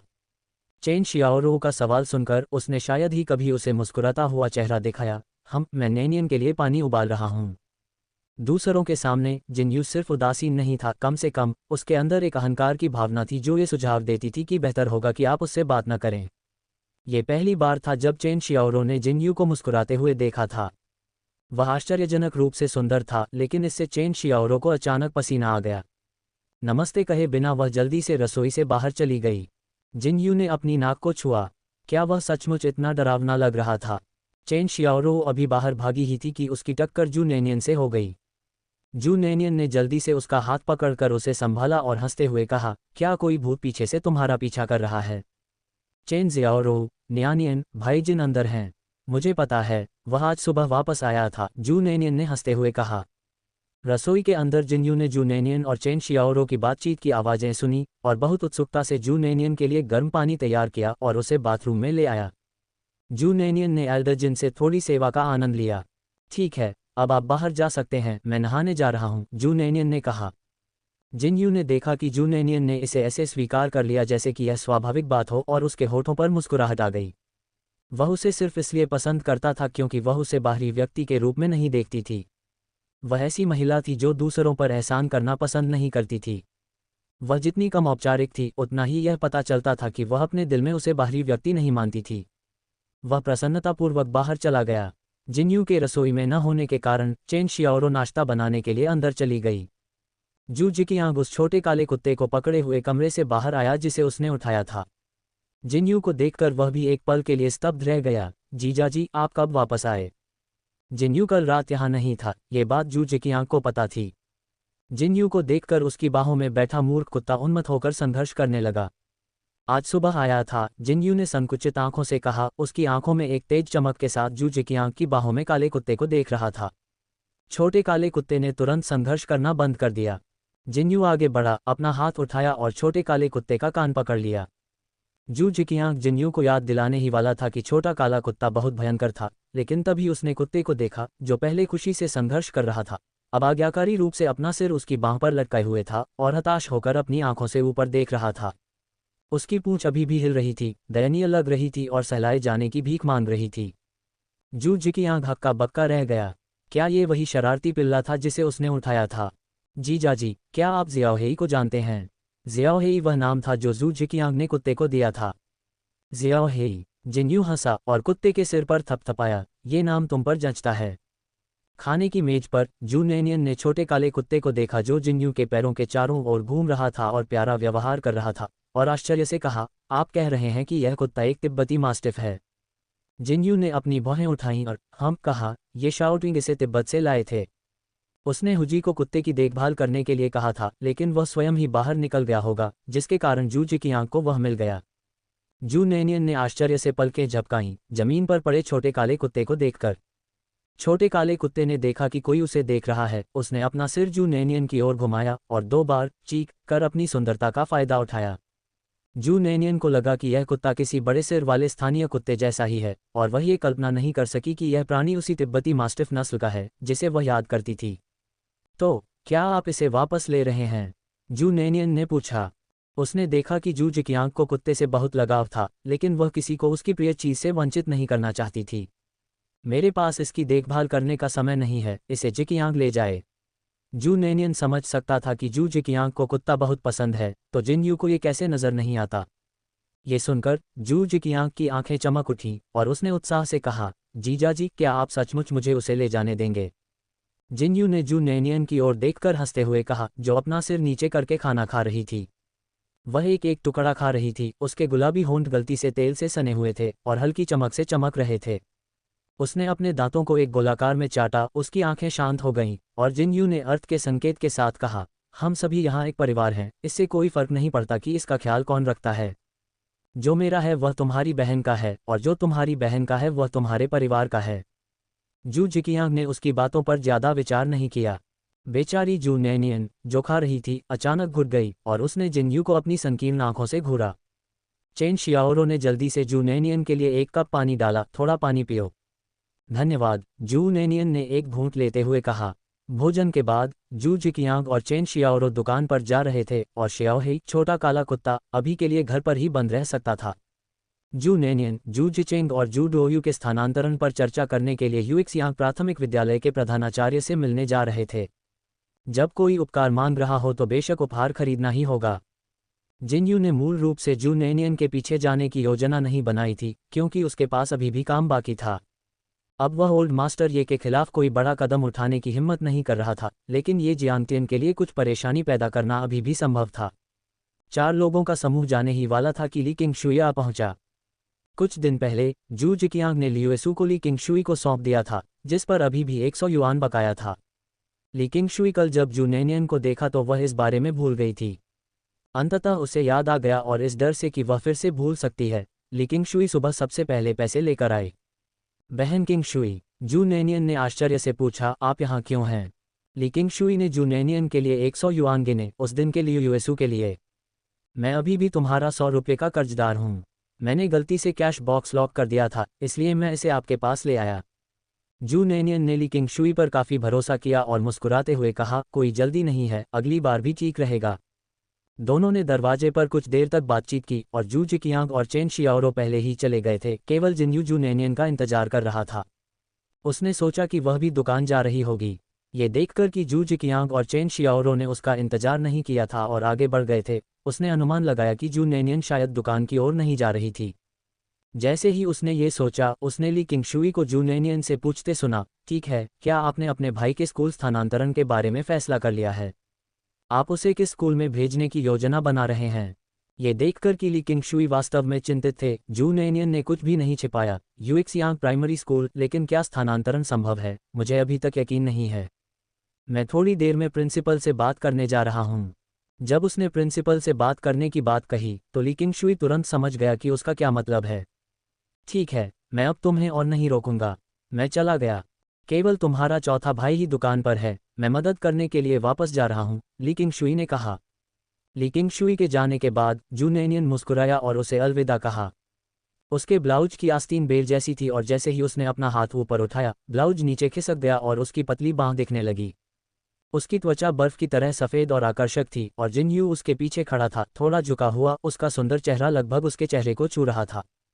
क्या आप अपने भाई के लिए स्कूल ढूंढ रहे हैं? उसने पूछा। अचानक हुई आवाज़ से जू नैनियन एक पल के लिए स्तब्ध रह गया। वह उनके बीच की कम दूरी को नज़रअंदाज करते हुए उसकी ओर देखने के लिए मुड़ी और उसके मुड़ने पर उसके होंठों से मिल गए। उसने तुरंत खुद को दूर खींचने की कोशिश की, लेकिन जिनयू का हाथ उसकी पतली कमर के चारों ओर लिपट गया, उसे वापस खींच लिया और उसे छोड़ने से पहले उसके होंठों को हल्के से चूम लिया। तुमने मुझसे मदद क्यों नहीं मांगी? जिनयू की नज़र उस पर पड़ी, उसकी गहरी आवाज़ में एक सेक्सी आकर्षण था जिसने जू नैनियन के गालों को जला दिया। ऐसा लग रहा था कि वह उसे चूमने का आदी हो गया था। असहज महसूस करते हुए उसने अपने होंठ ढांक लिए और उसे घूरते हुए बोली, तुम पिछले कुछ दिनों से यहाँ नहीं थे, क्या मैंने तुम्हें नहीं बताया? मुझे यूं ही मत चूमो। मैं कल ही वापस आ गया था, तो तुमने मुझसे मदद मांगने के बारे में क्यों नहीं सोचा? जिनयू ने उसके दूसरे सवाल को आसानी से नज़रअंदाज कर दिया और आगे दबाव डाला। मैं भूल गया, जू नैनियन ने ईमानदारी से उत्तर दिया। वह सचमुच भूल गई थी। ये सुनकर जिनयू ने उसका हाथ पकड़ा और उसे कार की ओर खींच लिया। अब याद करने में बहुत देर नहीं हुई है। बताओ, कौन सा प्राथमिक विद्यालय? जू नैनियन ने भी उसी के अनुसार काम किया और सीट बेल्ट बांधते हुए कार में बैठ गई। यूएक्सियांग प्राइमरी स्कूल। उसकी प्रतिक्रिया सुनकर जिनयू सैन्य जिला परिसर में वापस चला गया। जू नैनियन ने जब देखा कि वे गलत दिशा में जा रहे हैं तो उसने उनसे पूछा, आप कहाँ जा रहे हैं? घर, उसने जवाब दिया। घर? जू नैनियन ने भौहें चढ़ाईं, लेकिन मुझे अभी भी यूएक्सियांग प्राइमरी स्कूल जाना है। जिनयू ने उसकी ओर देखा, तुम्हें अभी जाने की ज़रूरत नहीं है। मैं बाद में तुम्हारे भाई को सीधे स्कूल में दाखिला दिलाने ले जाऊंगा। ये जानते हुए कि वह स्थिति को संभाल सकता है, जू नैनियन ने इससे अधिक कुछ नहीं कहा। जिनयू गाड़ी चलाकर परिसर में गया और जू नैनियन उसके पीछे उसके घर तक गया। उसके सामने जिनयू ने सीधे एक नंबर डायल किया। जू नैनियन दूसरी तरफ वाले व्यक्ति की बात तो नहीं सुन सकी, लेकिन उसने जिनयू को स्कूल के बारे में बोलते सुना। कुछ शब्द कहने के बाद जिनयू ने फ़ोन काट दिया। वह उसके पास गया, उसकी कलाई पकड़ी और उसे बाहर ले गया। चलो तुम्हारे भाई को ले चलते हैं। जू नैनियन ने उसका हाथ खींच लिया। एक और नियम जोड़ दो, बिना अनुमति के मेरा हाथ मत पकड़ो। वे अभी तक आधिकारिक रूप से डेटिंग भी नहीं कर रहे थे और वह पहले से ही उसे चूम रहा था और छू रहा था। ये किसी रिश्ते में होने से किस प्रकार भिन्न था। जिनयू ने सिर हिलाया। ठीक है, मैं आपका हाथ नहीं पकड़ूंगा। हालांकि अगले ही पल उसने जू नैनियन की कलाई पकड़ ली। जू नैनियन तुरंत अचंभित रह गए। अरे जिनयू, तुमने अभी कहा था कि तुम मुझे मेरे भाई को लेने ले जाओगे। तुम्हें कैसे पता चला कि मैं अपने भाई को यहाँ लाने वाला हूँ? जिनयू अपनी सीट बेल्ट बांध रहा था जब उसने उसे यह कहते सुना और उसकी ओर देखा। उसकी पनीली खुबानी जैसी आंखें धुंध से भरी थीं, वह उसे बेखबर देख रही थी। घनी और लंबी पलकों के साथ जिनयू ने सोचा कि कोई भी आदमी जू नैनियन के ऐसे लुक का विरोध नहीं कर सकता। उसका एडम एप्पल ऊपर नीचे हिल रहा था और उसकी आवाज़ भारी और धीमी हो गई। जू नैनियन, क्या तुम मूर्ख हो? यदि आप अपने भाई को काउंटी में लाने की योजना नहीं बना रहे थे तो आप उनके लिए स्कूल क्यों खोज रहे थे? अपनी इच्छाओं को नियंत्रित करने के लिए जिनयू का स्वर कुछ उग्र लग रहा था। जू नैनियन ने पलकें झपकाईं। उन्हें एहसास हुआ कि उन्होंने एक मूर्खतापूर्ण सवाल पूछा था। क्या स्कूल की स्थिति सुलझ गई है? उसने विषय बदल दिया। जिनयू ड्राइवर की सीट पर वापस बैठ गया, कार स्टार्ट की और गाड़ी चलाते हुए उसने उसे जवाब दिया, ये तय हो गया है। आखिरकार यह एक प्राथमिक विद्यालय ही था। इतना छोटा मामला एक फ़ोन कॉल से हल हो सकता था। जू नैनियन तुरंत भावुक हो गए। ये दुष्ट समाज वास्तव में शक्तिशाली लोगों का है। वह पहले भी प्रिंसिपल से मिलने गई थी, यहाँ तक कि कुछ पैसे देने की भी योजना बना रही थी और उसे चिंता थी कि प्रिंसिपल इस प्रस्ताव को स्वीकार नहीं करेंगे। उसने यह उम्मीद नहीं की थी कि जिनयू को पैसे देने की जरूरत भी नहीं पड़ेगी। एक कॉल ने ही उसका काम निपटा दिया। एक बार फिर कार से गांव में पहुंचे। जैसे ही कार गांव में दाखिल हुई, लोगों ने दूर से देखा और जान गए कि जू नैनियन का साथी आ गया है। दूर से कोई यान क्विहुआ के खेत की ओर दौड़ता हुआ चिल्लाया, क्विहुआ क्विहुआ, तुम्हारा दामाद यहाँ है। 1980 के दशक के ग्रामीण इलाकों में सगाई करना परिवार के सदस्य होने के समान ही माना जाता था। कम से कम किंगशान गांव में तो यही स्थिति थी। इसलिए वे संबोधन में औपचारिकताओं के प्रति विशेष रूप से सजग नहीं थे। यान क्विहुआ खेत में पौधे उखाड़ रहा था। पड़ोसियों की बात सुनकर उसने तुरंत फटकने वाला पंखा जमीन पर फेंक दिया और मेड़ की ओर भागी। धूप से लाल हुआ उसका चेहरा खुशी की झुर्रियों से चमक रहा था। ओह, मेरी लड़की भी वापस आ गई होगी। जू नैनियन एक दिन पहले ही लौटी थी और यान क्विहुआ को अपनी बेटी को देखे हुए एक दिन भी नहीं हुआ था, लेकिन ये सुनना कि उसकी बेटी वापस आ गई है इतना रोमांचक था मानो वर्षों बीत गए हों। जैसे ही वह पहाड़ी पर पहुंची, उसे अपने दामाद की कार दिखाई दी। जिनयू ने कार से मुख्य सड़क ली थी, जबकि यान क्विहुआ सीधे अपने घर के लिए एक शॉर्टकट से होकर गई थी। आंगन में जू दावेई लकड़ी काट रहा था। यान क्विहुआ को जल्दी से भागते हुए देखकर उसने हैरान होकर पूछा, इतनी जल्दी क्या है? क्या कुत्ते तुम्हारा पीछा कर रहे हैं या कुछ और?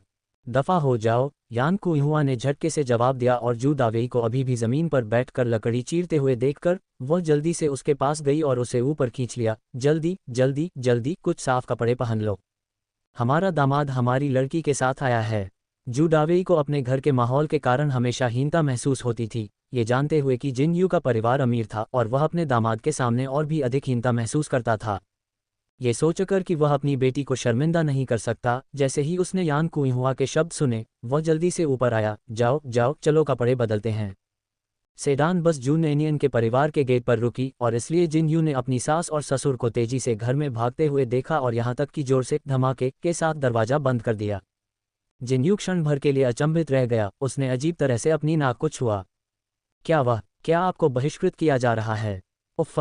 जू नैनियन ने जिनयू की शर्मिंदा अभिव्यक्ति देखकर हंसते हुए कहा, चलो अंदर चलते हैं। जिनयू खाली हाथ कार से बाहर निकला और उसे एक बहुत गंभीर समस्या का एहसास हुआ। ऐसा लग रहा था कि वह कोई उपहार खरीदना भूल गया है। ये बात जिनयू के लिए विशेष रूप से शर्मनाक थी। जू नैनियन अपनी शर्मिंदगी से बेखबर आगे बढ़ गया। दरवाजा खोलकर अंदर जाने पर यान क्विहुआ और जू दावेई एक के बाद एक कमरों से बाहर आए। उन्होंने वे कपड़े पहने हुए थे जो जू नैनियन ने उनके लिए बनाए थे। जियो जिन, तुम यहाँ हो? जू दावेई घबराया हुआ और असहज होकर मुस्कुराया जब उसने जिनयू को खड़ा देखा और जल्दी से उसके लिए एक स्टूल लाने गया। कृपया बैठ जाए। अपने उत्साही ससुर से सामना होने पर जिन्यू ने जल्दी से कहा, धन्यवाद चाचा, मेरी चिंता मत कीजिए, मैं अकेले बैठ सकता हूँ। जू दावेई और यान कुई हुआ को नए कपड़े पहने देखकर जिन्यू समझ गया कि उसकी पत्नी के माता पिता उसे नापसंद नहीं करते थे, बल्कि वे उसे बहुत पसंद करते थे। जिन्यू के दिल में खुशी अनियंत्रित रूप से उमड़ पड़ी। जू नैनियन को यान कुई हुआ और जू दावेई के साथ चर्चा करनी थी और उन्होंने जिन्यू से कहा, तुम अभी मेरे कमरे में प्रतीक्षा करो। आपका कमरा? जिन्यू की आंखें चमक उठीं, जैसे भूखा भेड़िया हड्डी ढूंढ रहा हो। उसने उत्सुकता से कहा, ठीक है। यान कुई हुआ और जू दावेई का अभिवादन करने के बाद वह सीधे जू नैनियन के कमरे की ओर चला गया। वह जानता था कि कौन सा कमरा जू नैनियन का है, क्योंकि उसने उसे उस कमरे में आते जाते देखा था। जू दावेई और यान कुई हुआ अभी भी कुछ उलझन में थे, वे दोनों जू नैनियन को घूर रहे थे। जू नैनियन उन्हें स्टूल पर बैठाकर गंभीरता से बोले, पिताजी, माँ, मैंने पैसे कमाए हैं। ये पहली बात थी जो उसने कही। यान कुई हुआ ने गर्मजोशी से हंसते हुए कहा, वाह, ये तो बहुत अच्छी बात है, हमारी बेटी सचमुच सक्षम है। जू दावेई ने भी अपने होंठ भींच लिए और मुस्कुराना बंद नहीं कर सके। उन्हें इतना खुश देखकर जू नैनियन भी मुस्कुराने लगे। तो माँ और पिताजी, मैं आप दोनों को अपने साथ काउंटी शहर में रहने के लिए ले जाने की योजना बना रही हूँ, उसने कहा। जैसे ही उसके शब्द निकले, जू नैनियन ने उनकी ओर आशा भरी नजरों से देखा। यान कुई हुआ और जू दावेई स्तब्ध रह गए, उन्हें संदेह हुआ कि वे मतिभ्रम कर रहे हैं। जू दावेई ने अनिश्चितता से जू नैनियन का हाथ पकड़ लिया। बेबी नैनियन, तुमने क्या कहा? बोलो, पिताजी ने तुम्हारी बात ठीक से नहीं सुनी। यान कुई हुआ ने सबसे पहले प्रतिक्रिया व्यक्त की और झुंझलाहट में जू दावेई को थप्पड़ मार दिया। खुश होकर उसने कहा, अरे मूर्ख, क्या तुम्हारे कान काम नहीं कर रहे हैं? हमारी बेटी कह रही है कि वह हमें काउंटी शहर ले जाना चाहती है। काउंटी शहर में? ये पुष्टि करने के बाद कि उसने सही सुना है, जू दावेई इतना आश्चर्यचकित हुआ कि उसके पास कहने के लिए शब्द नहीं बचे और कांपते हुए यान कुई हुआ की ओर मुड़ा। मेरे बच्चे की माँ, क्या मेरे कान सचमुच काम करना बंद कर रहे हैं? उनकी प्यारी बेटी उन्हें काउंटी शहर में रहने के लिए ले जाने की बात कर रही थी। काउंटी शहर, वह किस प्रकार का स्थान था? जू दावेई की नज़र में यह वह जगह थी जहां केवल धनी लोग ही जा सकते थे। काउंटी शहर में जाना यह एक अविश्वसनीय रूप से प्रतिष्ठित मामला था। जू दावेई इतना उत्साहित हो गया कि वह बड़बड़ाने लगा। यान कुई हुआ भी रोमांचित थी, उसकी आंखों में गर्व भरा हुआ था। उसकी बेटी सक्षम हो गई थी, खूब पैसा कमा रही थी और अब वह उन्हें काउंटी शहर में रहने के लिए ले जा सकती थी। अब उन्हें जमीन पर खेती नहीं करनी पड़ेगी। यान कुई हुआ कैसे खुश न हो सकता था। हालांकि खुशी के इस पल के बाद यान कुई हुआ को एक बहुत ही महत्वपूर्ण बात याद आई। बेबी नियान, तुम्हारे पिताजी और मैं केवल खेती के बारे में जानते हैं। अगर हम सचमुच काउंटी शहर में चले जाएं, तो हम आप पर बोझ नहीं बनेंगे, है ना? उसने पूछा।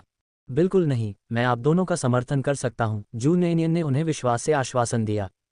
यान कुई हुआ और जू दावेई को इतना प्रसन्न देखकर जू नैनियन को भी खुशी महसूस हुई। अगर उसे पता होता कि इससे वे इतने खुश होंगे तो उसे उन्हें पहले ही बुला लेना चाहिए था। यान कुई हुआ गर्व से फूला नहीं समा रहा था। उसकी बेटी ने इसे बनाया था। अब देखते हैं कि गांव की गपशप करने वाली पत्नियां अब भी अपनी बेटी के आर्थिक नुकसान के बारे में कुछ कहने की हिम्मत रखती हैं या नहीं। वह हमेशा नैनियन का पक्ष लेती थी और गांव में हर कोई यह जानता था। हमेशा लोग उसकी पीठ पीछे बातें करते रहते थे, उसे मूर्ख कहते थे कि बेटियां आर्थिक रूप से बोझिल होती हैं, उनकी शादी हो जाती है और वे अपने माता पिता के बुढ़ापे का खर्च उठाने में असमर्थ होती हैं। अब इसके बारे में क्या? वह भी बूढ़ी नहीं हुई थी और उसकी बेटी उसकी देखभाल करने के लिए पहले से ही तैयार थी।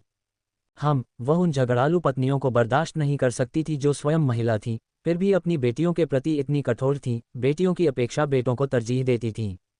वह ऐसा न करने के लिए दृढ़ थी। उसकी अपनी माँ ने बेटियों की अपेक्षा बेटों को अधिक महत्व दिया था, जिसके कारण उसे छोटी उम्र से ही उपेक्षित महसूस होता रहा। स्वयं एक बेटी होने के कारण उन्होंने उसे प्यार से पालने का संकल्प लिया। सौभाग्यवश उसकी बेटी जन्म से ही योग्य थी। वह न तो अपने पिता या माता जैसी दिखती थी, बल्कि पूरे परिवार में सबसे सुंदर दादा जैसी दिखती थी, और इसलिए पूरा परिवार मिलकर उस पर बहुत लाड़ प्यार करने लगा। यद्यपि यान कुई हुआ ने नैनियन के दादा को कभी नहीं देखा था, क्योंकि उसकी सास ने दावा किया था कि उसकी बेटी दिवंगत बूढ़े व्यक्ति से मिलती जुलती थी, इसलिए वह परिवार में सबसे सुंदर रहा होगा। यान कुई हुआ और जू दावेई जू नैनियन की कल्पना से कहीं अधिक शीघ्रता से इस कदम पर सहमत हो गए।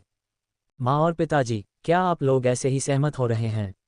जू नैनियन ने आश्चर्य से पूछा। उसके पास अभी भी बहुत सारे प्रेरक कारण बचे हुए थे।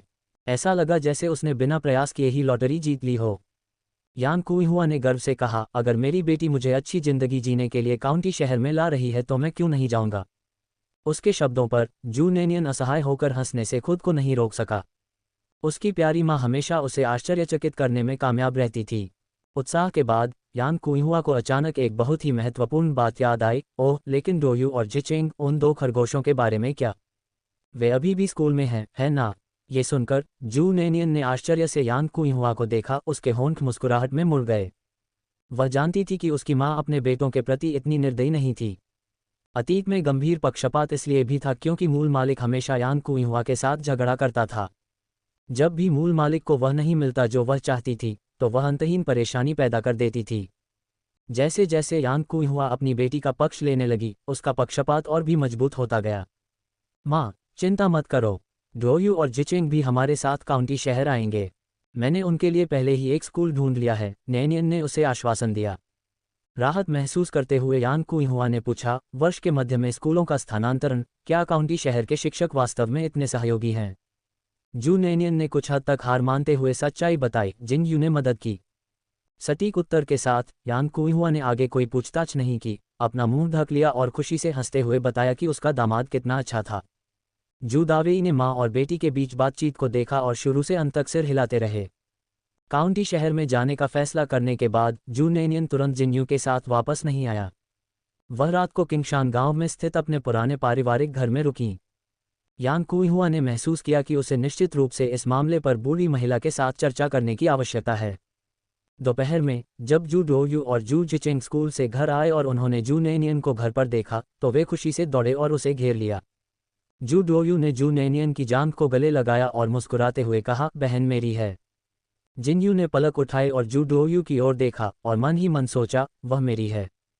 हालांकि उन्होंने यह बात खुलकर नहीं कही और इसे अपने तक ही सीमित रखा। जू नैनियन जू डोयू का प्यारा सा चेहरा देखकर उसे उठाने और उसके गाल पर एक चुंबन देने से खुद को रोक नहीं सका। वह सचमुच उसका अच्छा छोटा भाई था।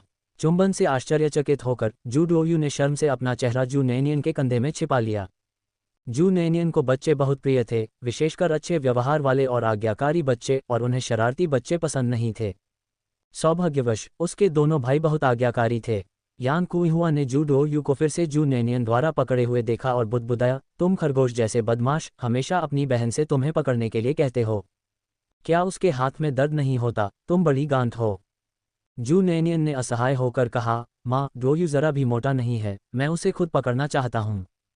यान कुइहुआ ने इसे यहीं छोड़ दिया और जू जिचेंग की ओर मुड़ा। जाओ, अपने दूसरे चाचा के घर जाओ, उन्हें और अपनी दादी को रात के खाने पर बुलाओ और उन्हें बताओ कि तुम्हारी बहन वापस आ गई है। वह उनसे कुछ बात करना चाहती हैं। जू जिचेंग आज्ञाकारी ढंग से बाहर भाग गया। जू नैनियन वास्तव में अपनी दादी को भी काउंटी शहर में लाना चाहती थी, लेकिन उसकी दादी को अभी भी अपने दूसरे चाचा के बच्चे की देखभाल करनी पड़ती थी। जू सिसी को स्कूल जाना पड़ता था और लियू गुइमेई और जू अहोंग हर दिन काम पर जाते थे। जू दो को अकेला छोड़ना संभव नहीं था, ये निश्चित रूप से काम नहीं करेगा। उसे यह विचार त्यागना पड़ा, लेकिन उनके परिवार के काउंटी शहर में जाने की बात दूसरे चाचा के परिवार के साथ साझा की जानी थी, अन्यथा बाद में उनकी दादी निश्चित रूप से नाराज हो जाती और निस्संदेह इससे दूसरे चाचा के परिवार को भी ठेस पहुंचेगी।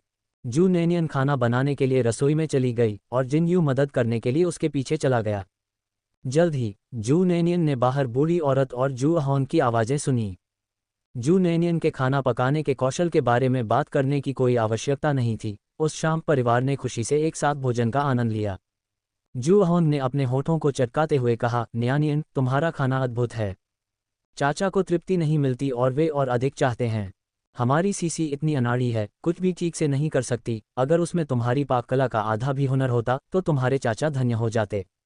जू अहोंग का मुंह अभी भी चिकना था और उसने अपने होंठ चाटे, उसे अपने हाथ से साफ करने को तैयार नहीं था। लियू गुइमी ने जू अहोंग को अपनी बेटी की इतनी बार आलोचना करते सुना था कि अब उसे इससे कोई फर्क नहीं पड़ता था, और चूंकि जू नैनियन वास्तव में एक प्यारी लड़की थी, इसलिए लियू गुइमी भी उसे पसंद करती थी।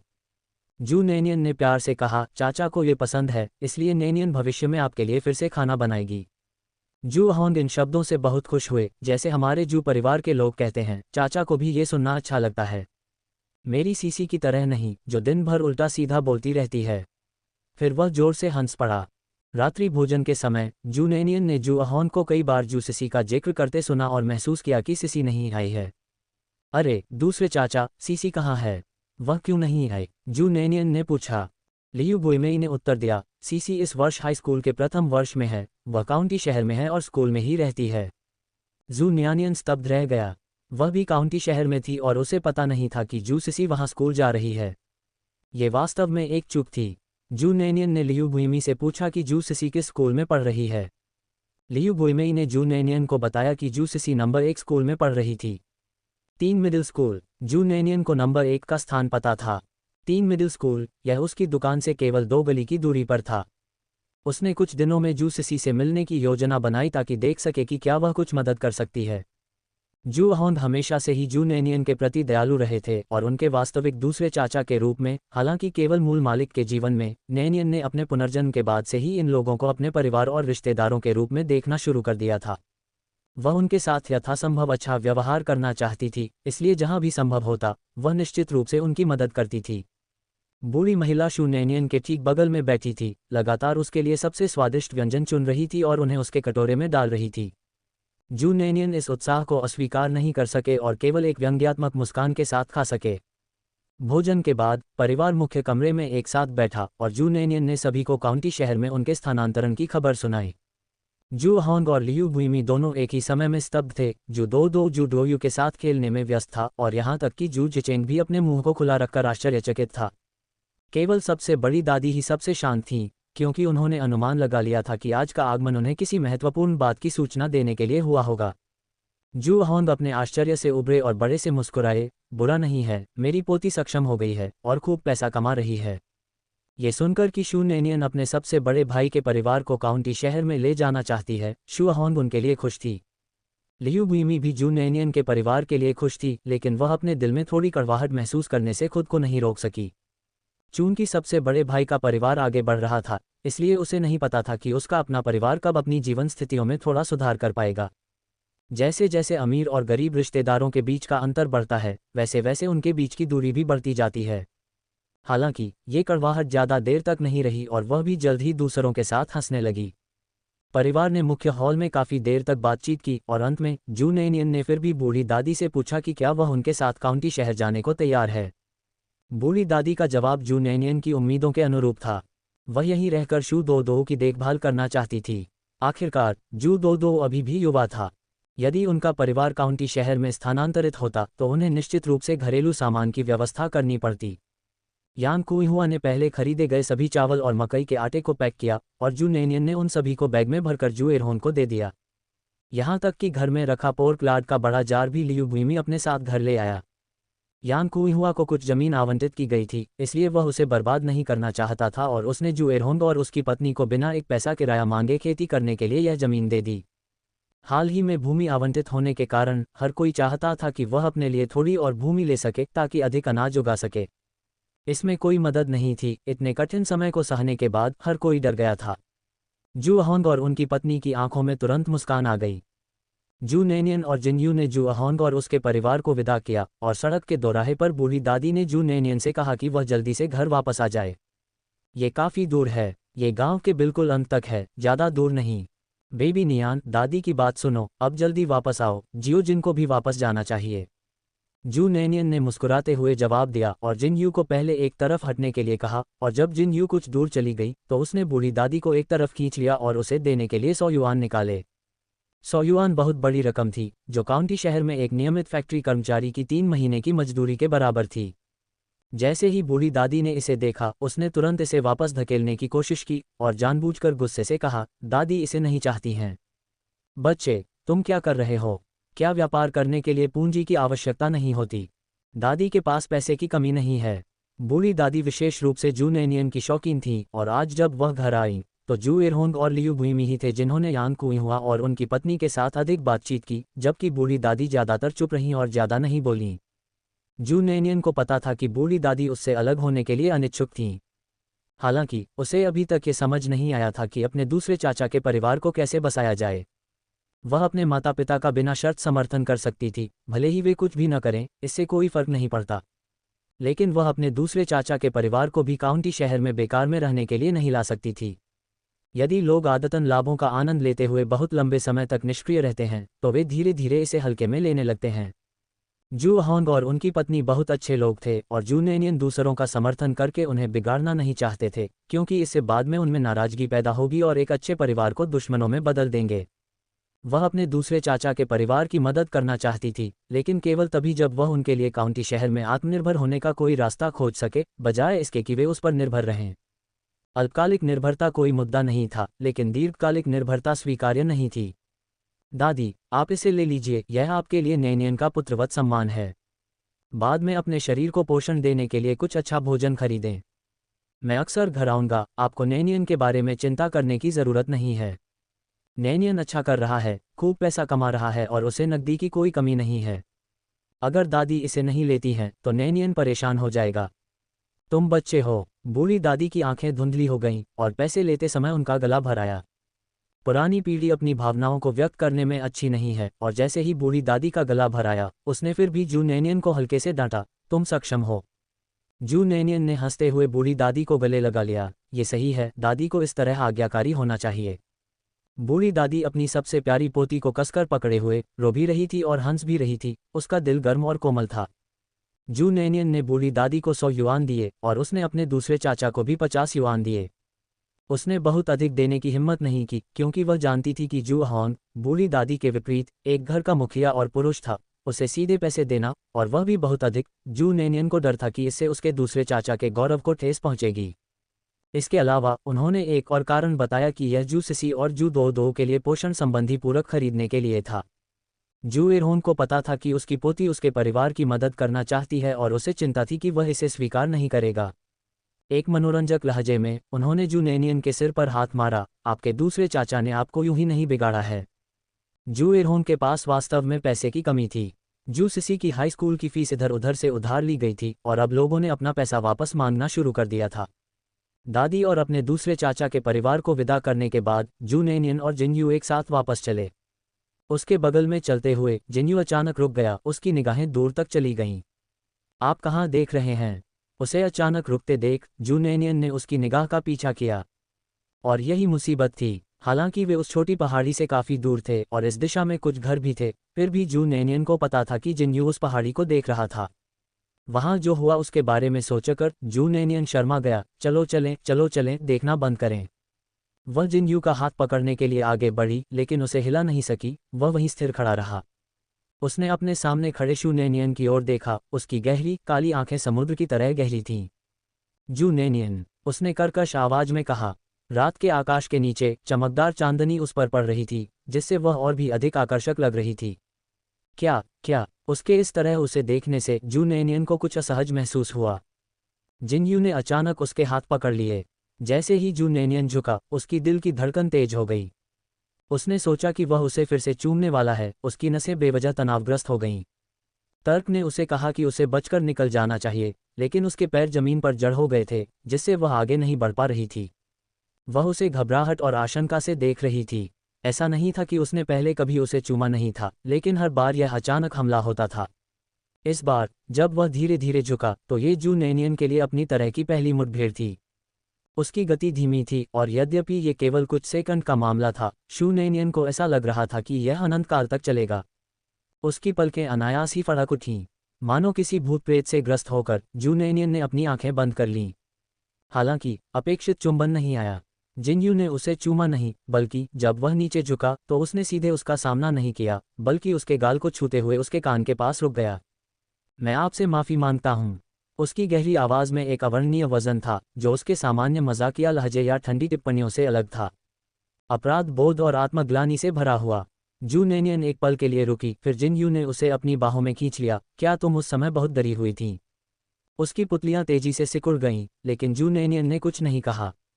जिनयू ने उसे पकड़ रखा था, उसकी निगाह अभी भी दूर पहाड़ी पर टिकी हुई थी। उस घटना के बाद जू नैनियन ने कभी किसी को इसके बारे में नहीं बताया। ये बात उसके दिल में दफन हो गई थी। ये कहना कि वह डरी नहीं थी, झूठ होगा। जू नैनियन घबरा गया था और असमंजस में था। सभी आश्वासन घटना के बाद दिए गए थे, लेकिन उस समय वह सचमुच बहुत डर गई थी। यदि उसे बाद में यह एहसास नहीं होता कि जिनयू को नशीला पदार्थ दिया गया था, तो शायद वह फिर कभी जिनयू के साथ कोई संबंध नहीं रखना चाहती। ये सब अतीत की बात है, जू नैनियन ने गंभीरता से कहा। यह महसूस करते हुए कि जिन यू उसे कसकर गले लगा रहा है, जू नैनियन ने अपनी आंखें नीची कर लीं, फिर जल्दी से उन्हें फिर से खोल दिया। उसके भीतर एक उज्ज्वल और आत्मविश्वास से भरी रोशनी चमक रही थी। अरे जिन यू, भावुकता काम नहीं करेगी और मुझे पकड़ने का यह अवसर मत लो। मैं अभी तक तुम्हारी प्रेमिका बनने के लिए सहमत नहीं हुई हूँ। उसने जिन यू के कंधे पर थपथपाया। जिन यू ने अपनी ठुड्डी उसकी गर्दन पर टिका दी। उसकी गहरी आंखों में एक मुस्कुराहट चमक रही थी। जू नैनियन, क्या तुमने कभी नहीं सुना कि एक महिला को उचित रूप से कमजोरी दिखानी चाहिए? दूसरों को दिखाने के लिए मजबूत क्यों बने? स्पष्टतः वह अभी भी परवाह करती थी, फिर भी वह मजबूत होने का दिखावा करती थी। कभी कभी ये लड़की इतनी नाजुक लगती थी कि उसे लगता था कि वह उसे सिर्फ 2 उंगलियों से ही खत्म कर देगा। फिर भी अन्य समय में वह अविश्वसनीय रूप से लचीली, अधिक रूप से मजबूत थी। जहां भी जाती थी, आत्मविश्वास से भरपूर, उज्ज्वल और प्रकाशमान होती थी। जू नैनियन ने उपहास करते हुए कहा, इसके बारे में कभी नहीं सुना। मैं बचपन से ही जानता हूं कि केवल मजबूत होने से ही कोई भी कठिनाई से पराजित नहीं हो सकता। कमजोरी दिखाने से केवल प्रियजनों को ही चोट पहुंचती है और शत्रुओं को मदद मिलती है। यह न केवल अर्थहीन है, बल्कि स्वयं को भी फंसाने का काम करता है। ठीक है, गले मिलना काफी हो गया, अब जाने का समय नहीं है। यदि किसी और ने ये शब्द उससे कहे होते तो जिन यू शायद तालियां बजाता। लेकिन जब बात उसकी बाहों में असाधारण रूप से कोमल महिला की आई, तो जिन यू उसकी प्रशंसा करने से खुद को रोक नहीं सका। इसके बजाय उसके मन में एक अकथनीय पीड़ा छा गई। उन्होंने कहा, अब से आप मुझ पर भरोसा कर सकते हैं। जू नैनियन ने कहा, अगर किसी आदमी के शब्द पर भरोसा किया जा सकता है तो सूअर उड़ सकते हैं। आप मेरी बात पर भरोसा कर सकते हैं, जिन यू ने जोर देकर कहा और जू नैनियन को पकड़ लिया, जो निराश हो रहा था और आज़ाद होने के लिए संघर्ष करना चाहता था। मुझे माफ़ करें, जिन यू ने अचानक कहा। जू नैनियन रुक गया और जिन यू ने उसे जाने दिया। उसे स्थिर रूप से देखते हुए वह एक कदम पीछे हट गया और माफ़ी मांगते हुए गहराई से झुका। तभी वह सीधा हुआ, उसकी निगाहें अभी भी उस पर टिकी थीं। जू नैनियन, मैं एक आदमी की कसम खाता हूँ, मैं इस जीवन में केवल तुमसे प्यार करूंगा, केवल तुम्हारे साथ अच्छा व्यवहार करूंगा, चाहे तुम मानो या नहीं, मैं इसे अंत तक देखूंगा। जू नैनियन ने आंखें सिकोड़कर अपने सामने खड़े उस आदमी की दृढ़ निगाहों पर ध्यान केंद्रित किया, जो अत्यंत सुंदर और सम्मोहक था। क्या होगा अगर आप ऐसा नहीं कर सकते? इसमें कोई शक नहीं है, जिन यू ने जोर देकर कहा। गंभीरता से जू नैनियन को देखते हुए, मैंने कहा था कि मैं जीवन भर आपके साथ अच्छा व्यवहार करूंगा और मैं जीवन भर आपके साथ अच्छा व्यवहार करूंगा। मैं एक पुरुष के रूप में अपने सम्मान की शपथ लेता हूं, मैं अपने वचन से कभी पीछे नहीं हटूंगा। उसके सामने खड़ा आदमी लंबा चौड़ा, गठीला शरीर वाला था और उसका रूप रंग सम्मोहक था। लेकिन अचानक जिस बात ने जू नैनियन को मोहित कर लिया, वह थी उसकी जोरदार प्रतिज्ञा। जू नैनियन लगभग अपनी प्रतिज्ञा में खो गई। होश में आकर जू नैनियन ने अपने धड़कते दिल को ढक लिया, मुंह मोड़ लिया और उसकी ओर पीट करके बोली, उस घोषणा में एक नायक की सारी वीरता थी। क्या इसलिए कि आपने घटनास्थल देखा, आप और भी अधिक दोषी महसूस कर रहे हैं? जिन यू ने अपने होंठ भींच लिए। वास्तव में यही मामला था, लेकिन यह अलग भी था। यदि दूसरा व्यक्ति ऐसा नहीं है जिसे वह पसंद करता है, तो ये केवल कर्तव्य की भावना हो सकती है, जिसमें हृदय की हलचल और दर्द नहीं होता। चुप्पी के बाद शू नैनियन के आश्चर्य और उभरी हुई भौहों से पता चला कि उसने उससे अपेक्षा की थी कि वह अधिक जोर देकर कहेगा कि उसे अपराधबोध नहीं सता रहा था। यद्यपि उसे थोड़ी हानि का एहसास हुआ, लेकिन इससे जू नैनियन को जिन यू के बारे में गहरी समझ विकसित करने में मदद मिली। वह कभी कभी अनियंत्रित रूप से उसका फायदा उठा सकता है, या शायद कभी कभी उसे बेवकूफ़ बना सकता है। लेकिन जब गंभीर मामलों की बात आती थी तो वह अविश्वसनीय रूप से ईमानदार होते थे। यहाँ तक कि झूठ बोलने से भी हिचकिचाते हैं। वह जानती थी कि यदि वह उसकी इच्छा के अनुसार उत्तर देगा तो वह उसके साथ संबंध बनाने के लिए सहमत हो जाएगी। लेकिन उसने ऐसा नहीं किया। कुछ मायनों में यह आदमी बेहद दृढ़ था। जू नैनियन ने उसे देखा, घने काले रात के आकाश के नीचे उसकी आंखें समुद्र की तरह गहरी और अथाह थीं, रहस्यमयी, फिर भी उसे खोज जारी रखने के लिए प्रेरित कर रही थीं। जिन यू कुछ देर तक चुप रहा, अभी भी सलामी पकड़े हुए था। उसकी गहरी नज़रें जू नैनियन पर केंद्रित और गंभीरता से टिकी थीं। उसने कहा, हाँ ये सही है, क्योंकि मैंने अपराध स्थल देखा था, इसलिए मेरा अपराधबोध और गहरा हो गया। लेकिन इस बिंदु पर जिन यू ने अचानक बात करना बंद कर दिया। जू नैनियन चुपचाप उसे देखता रहा, उसके जवाब का इंतजार करता रहा। जिन यू ने अपने होठों को भींच लिया, उसकी अभिव्यक्ति अधिक गंभीर हो गई। आपने मुझसे जो प्रश्न सोचने के लिए कहा है, मैंने उसके बारे में कई बार सोचा है। जब मैंने पहले आपसे कहा था कि मैं कोई उत्तर नहीं सोच पा रहा हूं, तो इसका मतलब यह नहीं था कि मैं नहीं सोच पा रहा हूं, बल्कि इसका मतलब यह था कि मुझे नहीं पता था कि इसे उत्तर माना जाएगा या नहीं। आगे बढ़ो। जू नैनियन का रवैया अत्यधिक उदार था, इतना कि उसे एहसास ही नहीं हुआ कि वह जिन यू के जवाब के प्रति प्रतिरोधी होने के बजाय अधिक आशावादी थी। जिनयू ने जू नैनियन की ओर गंभीरता से देखा। मुझे पता है कि आप एक विशुद्ध स्नेही रिश्ते को पसंद कर सकते हैं। उम्मीद है कि मैं आपको बस आप जैसे हैं वैसे ही पसंद करता हूँ, उस घटना के लिए अपराधबोध से नहीं। मुझे नहीं पता कि इसे शुद्ध स्नेह माना जाएगा या नहीं। इससे पहले कि मैं जान पाता कि तुम वो लड़की हो, मैं अनगिनत बार तुम्हारी ओर आकर्षित हुआ था। शायद पहली बार या शायद किसी बात की मुलाकात के दौरान, मुझे याद नहीं। क्योंकि मैं नहीं जानता था कि तुम वही लड़की हो, इसलिए मेरी अपनी जिम्मेदारियां थीं जिन्हें मैं उठाना चाहता था, चाहे इसमें किसी मुकदमे में शामिल होना हो या उस लड़की से शादी करना हो जिसे मैंने चोट पहुंचाई थी। मैं खुद को किसी अन्य महिला के प्यार में नहीं पड़ने दूंगा। तो कई बार जब मैं आपकी ओर आकर्षित हुआ तो इससे मैं बहुत चिड़चिड़ा और परेशान हो गया। मैंने खुद को नियंत्रित करने के लिए संघर्ष किया, इस बात पर ध्यान नहीं दिया कि मेरी प्रतिक्रियाओं का क्या मतलब है, क्योंकि मैं एक विश्वासघाती आदमी की तरह होने के विचार को स्वीकार नहीं कर सकता था, जिसने न केवल उस लड़की को चोट पहुंचाई बल्कि उसे एक संपूर्ण व्यक्ति और दिल भी नहीं दे सका। मेरी विशेष स्थिति को देखते हुए विवाह के प्रति मैं उतना ही वफादार रहूंगा जितना कि अपने देश के प्रति, चाहे वह मेरा दिल हो या मैं स्वयं। मुझे उस लड़की की जिम्मेदारी लेनी होगी जिसे मैंने नुकसान पहुंचाया है। चाहे जो भी कारण हो, मैंने गलत किया है और मुझे सजा मिलनी चाहिए। मैंने बहुत देर तक प्रतीक्षा की कि वह लड़की मेरे पास आएगी या अदालत से सम्मन प्राप्त करेगी, लेकिन वह नहीं आई। मुझे तब पता चला कि वह इस मामले को सार्वजनिक नहीं करना चाहती थी। उस समय मैंने सोचा कि अगर वह मुझे मिल गई और वह तैयार हो गई तो मैं उससे शादी कर लूँगा। यदि वह ऐसा नहीं करती तो मैं उसे उज्ज्वल भविष्य प्रदान करता। इसलिए उसे ढूंढने से पहले मुझे ये सुनिश्चित करना था कि मेरा शरीर और आत्मा किसी और की नहीं है, ताकि कम से कम निर्णय लेने की शक्ति उसके हाथों में हो। इस तरह अगर वह मुझसे शादी करना चाहे तो भी मैं एक पूर्ण और विश्वसनीय व्यक्ति रहूंगा। एक ही सांस में इतना कुछ कहने के बाद जिन्यू ने एक सांस ली। उसकी निगाहें जू नैनियन पर घबराई हुई थीं और वह इतना तनावग्रस्त था कि उसकी हथेलियां पसीने से तर थीं। उसने अपने होंठ खोले, क्योंकि उसे पाने से पहले ही मैं तुम्हारी ओर आकर्षित हो चुका था। कई महिलाओं ने मुझ पर हमला किया और मैंने कोई प्रतिक्रिया नहीं दी, लेकिन मैंने आपके साथ ऐसा किया। मुझे लगता है शायद हमारी पहली मुलाकात में ही मुझे तुमसे पहली नज़र में प्यार हो गया था। अपने आप को एक बहाना देने के लिए कि मैं आपकी ओर आकर्षित न हो जाऊं, मैंने अंदर ही अंदर आप पर जिम्मेदारी डालना शुरू कर दिया, ये दावा करते हुए कि आप बेचैन हैं, आपको बहकाना पसंद है, जबकि वास्तव में ये सब खुद को चेतावनी देने के लिए था कि मैं अन्य विचारों को आश्रय न दूं। जब तक मुझे पता नहीं चला कि तुम ही वह लड़की हो, तब तक मुझे एक अजीब सी राहत महसूस हुई कि वह तुम ही हो। मुझे स्पष्ट रूप से यह एहसास हुआ कि शायद मैं तुम्हें काफ़ी पसंद करती थी, लेकिन यह एक ऐसा एहसास था जिसे मैंने हमेशा नज़रअंदाज किया था। अचानक मुझे एहसास हुआ कि तुम्हारे प्रति मेरा स्नेह एक महत्वपूर्ण घटना से प्रेरित था। मैं इसके लिए लड़ने के लिए पूरी तरह से तैयार होना चाहता था, लेकिन मेरे अच्छे भाई ने मुझे बताया कि मेरी अभी भी एक मंगेतर है और जिनयू ने बचपन से लेकर अब तक जो निर्णय लिया है उसे स्वयं सम्राट भी नहीं पलट सकते। जू नैनियन, आप मेरे फैसले को पलटने वाले पहले व्यक्ति हैं, जिसका मतलब है कि मेरे दिल में आप सम्राट से भी अधिक दुर्जय हैं। आज अचानक मुझे ये बातें कहने का मन हुआ, क्योंकि उस छोटी सी पहाड़ी को देखकर मुझे वह घटना याद आ गई। मैंने सोचा कि मुझे आपसे माफ़ी मांगनी चाहिए। मैंने वह सब कह दिया जो मैं कहना चाहता था। ऐसा नहीं था कि उसे लगा कि उसे उससे माफ़ी मांगनी चाहिए, बल्कि उसके दिल में एक अवर्णनीय दर्द भी था। जिनयू ने अपने होंठ भींच लिए, उसकी निगाहें जू नैनियन पर स्थिर थीं। जू नैनियन ने उसकी ओर देखा। उनकी ऊंचाई में अंतर के कारण उसे देखने के लिए अपना सिर पीछे झुकाना पड़ा। चांदनी की शरारत भरी चमक उसके तीखे नैन नक्श वाले सुंदर चेहरे पर पड़ रही थी। उसकी गहरी काली आंखें, जो रात के आकाश से भी गहरी थीं, चांदनी से भी अधिक तीव्रता से चमक रही थीं। वह बस उसे घूरता रहा, मानो वह उसकी आंखों में केवल वही थी। उनके शब्द भावुक और हृदयस्पर्शी थे, फिर भी ऐसा लग रहा था जैसे वे दहाड़कर कहे गए हों।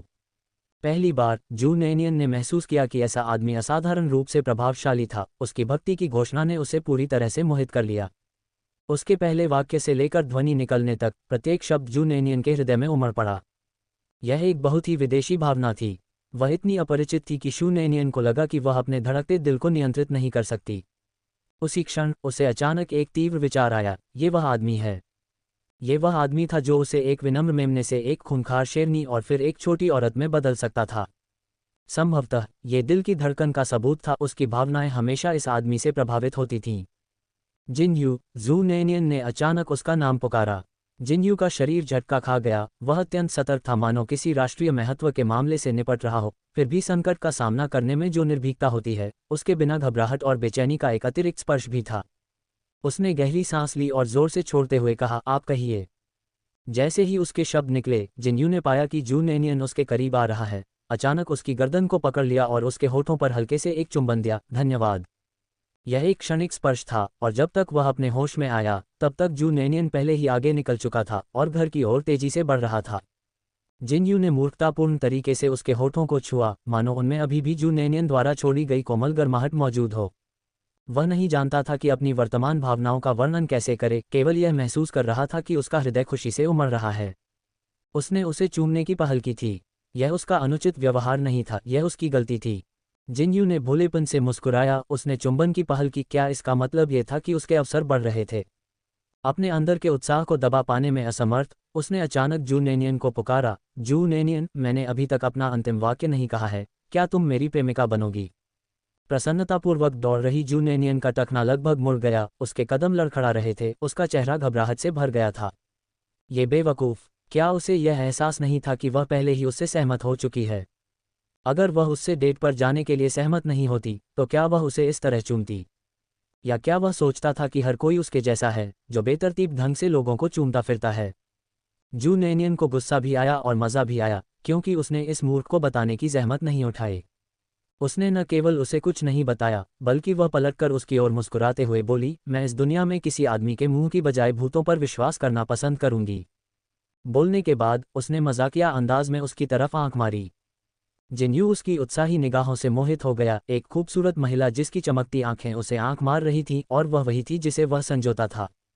जिन यू ने ईमानदारी से प्रतिक्रिया व्यक्त की। जू नैनियन ने इसे लगभग तुरंत ही नोटिस कर लिया। जिन यू का चेहरा लाल हो गया और वह मुड़ गया, उसके कान अभी भी लाल चमक रहे थे। वह अपने आप से परेशान था। धिक्कार है ऐसे समय में प्रतिक्रिया करना, क्या वह सोचेगी कि वह एक ऐसा प्राणी है जो अपने निचले हिस्से से सोचता है? जू नैनियन खिलखिला कर हंस पड़ी, उसकी हल्की हंसी ने जिन यू की नसों को छेड़ दिया। वह शू नैनियन की ओर पीट करके सावधान की मुद्रा में खड़ा था और पूछ रहा था, मैंने जो कुछ कहा वह सब सच है, तुम्हें मुझ पर विश्वास करने की क्या आवश्यकता है? केवल तभी जब सुअर पेड़ों पर चढ़ते हैं, जू नैनियन ने मुस्कुराते हुए कहा, ये देखते हुए कि उसके कानों के सिरे पर शुरू हुई लालिमा धीरे धीरे लाल हो गई। और यह फैल रहा था, यहाँ तक कि उसकी गर्दन भी लाल हो रही थी। इतना लाल कि जू नैनियन ने सोचा कि अगर वह उसके सिर में सुई चुभो दे तो भाप निकलेगी। जिन यू अपनी पीठ पर उसकी नज़र महसूस कर सकता था, जिससे उसका चेहरा और भी लाल हो गया। वह अक्सर उसे बदचलन और जानवर कहती थी। ईमानदारी से स्वीकारोक्ति के ऐसे क्षण में ऐसी प्रतिक्रिया होना, क्या वह सोचेगी कि वह वास्तव में एक व्यभिचारी और जानवर था, जो केवल इसलिए स्वीकार कर रहा था क्योंकि वह उसके साथ ऐसा चाहता था? जिन यू एक पल के लिए घबरा गया और उसका शरीर अभी भी प्रतिक्रिया कर रहा था, इसलिए उसने पीछे मुड़कर उसका सामना करने की हिम्मत नहीं की। जिन यू इतना चिंतित था कि उसे बहुत पसीना आने लगा। आप पहले वापस जाएं।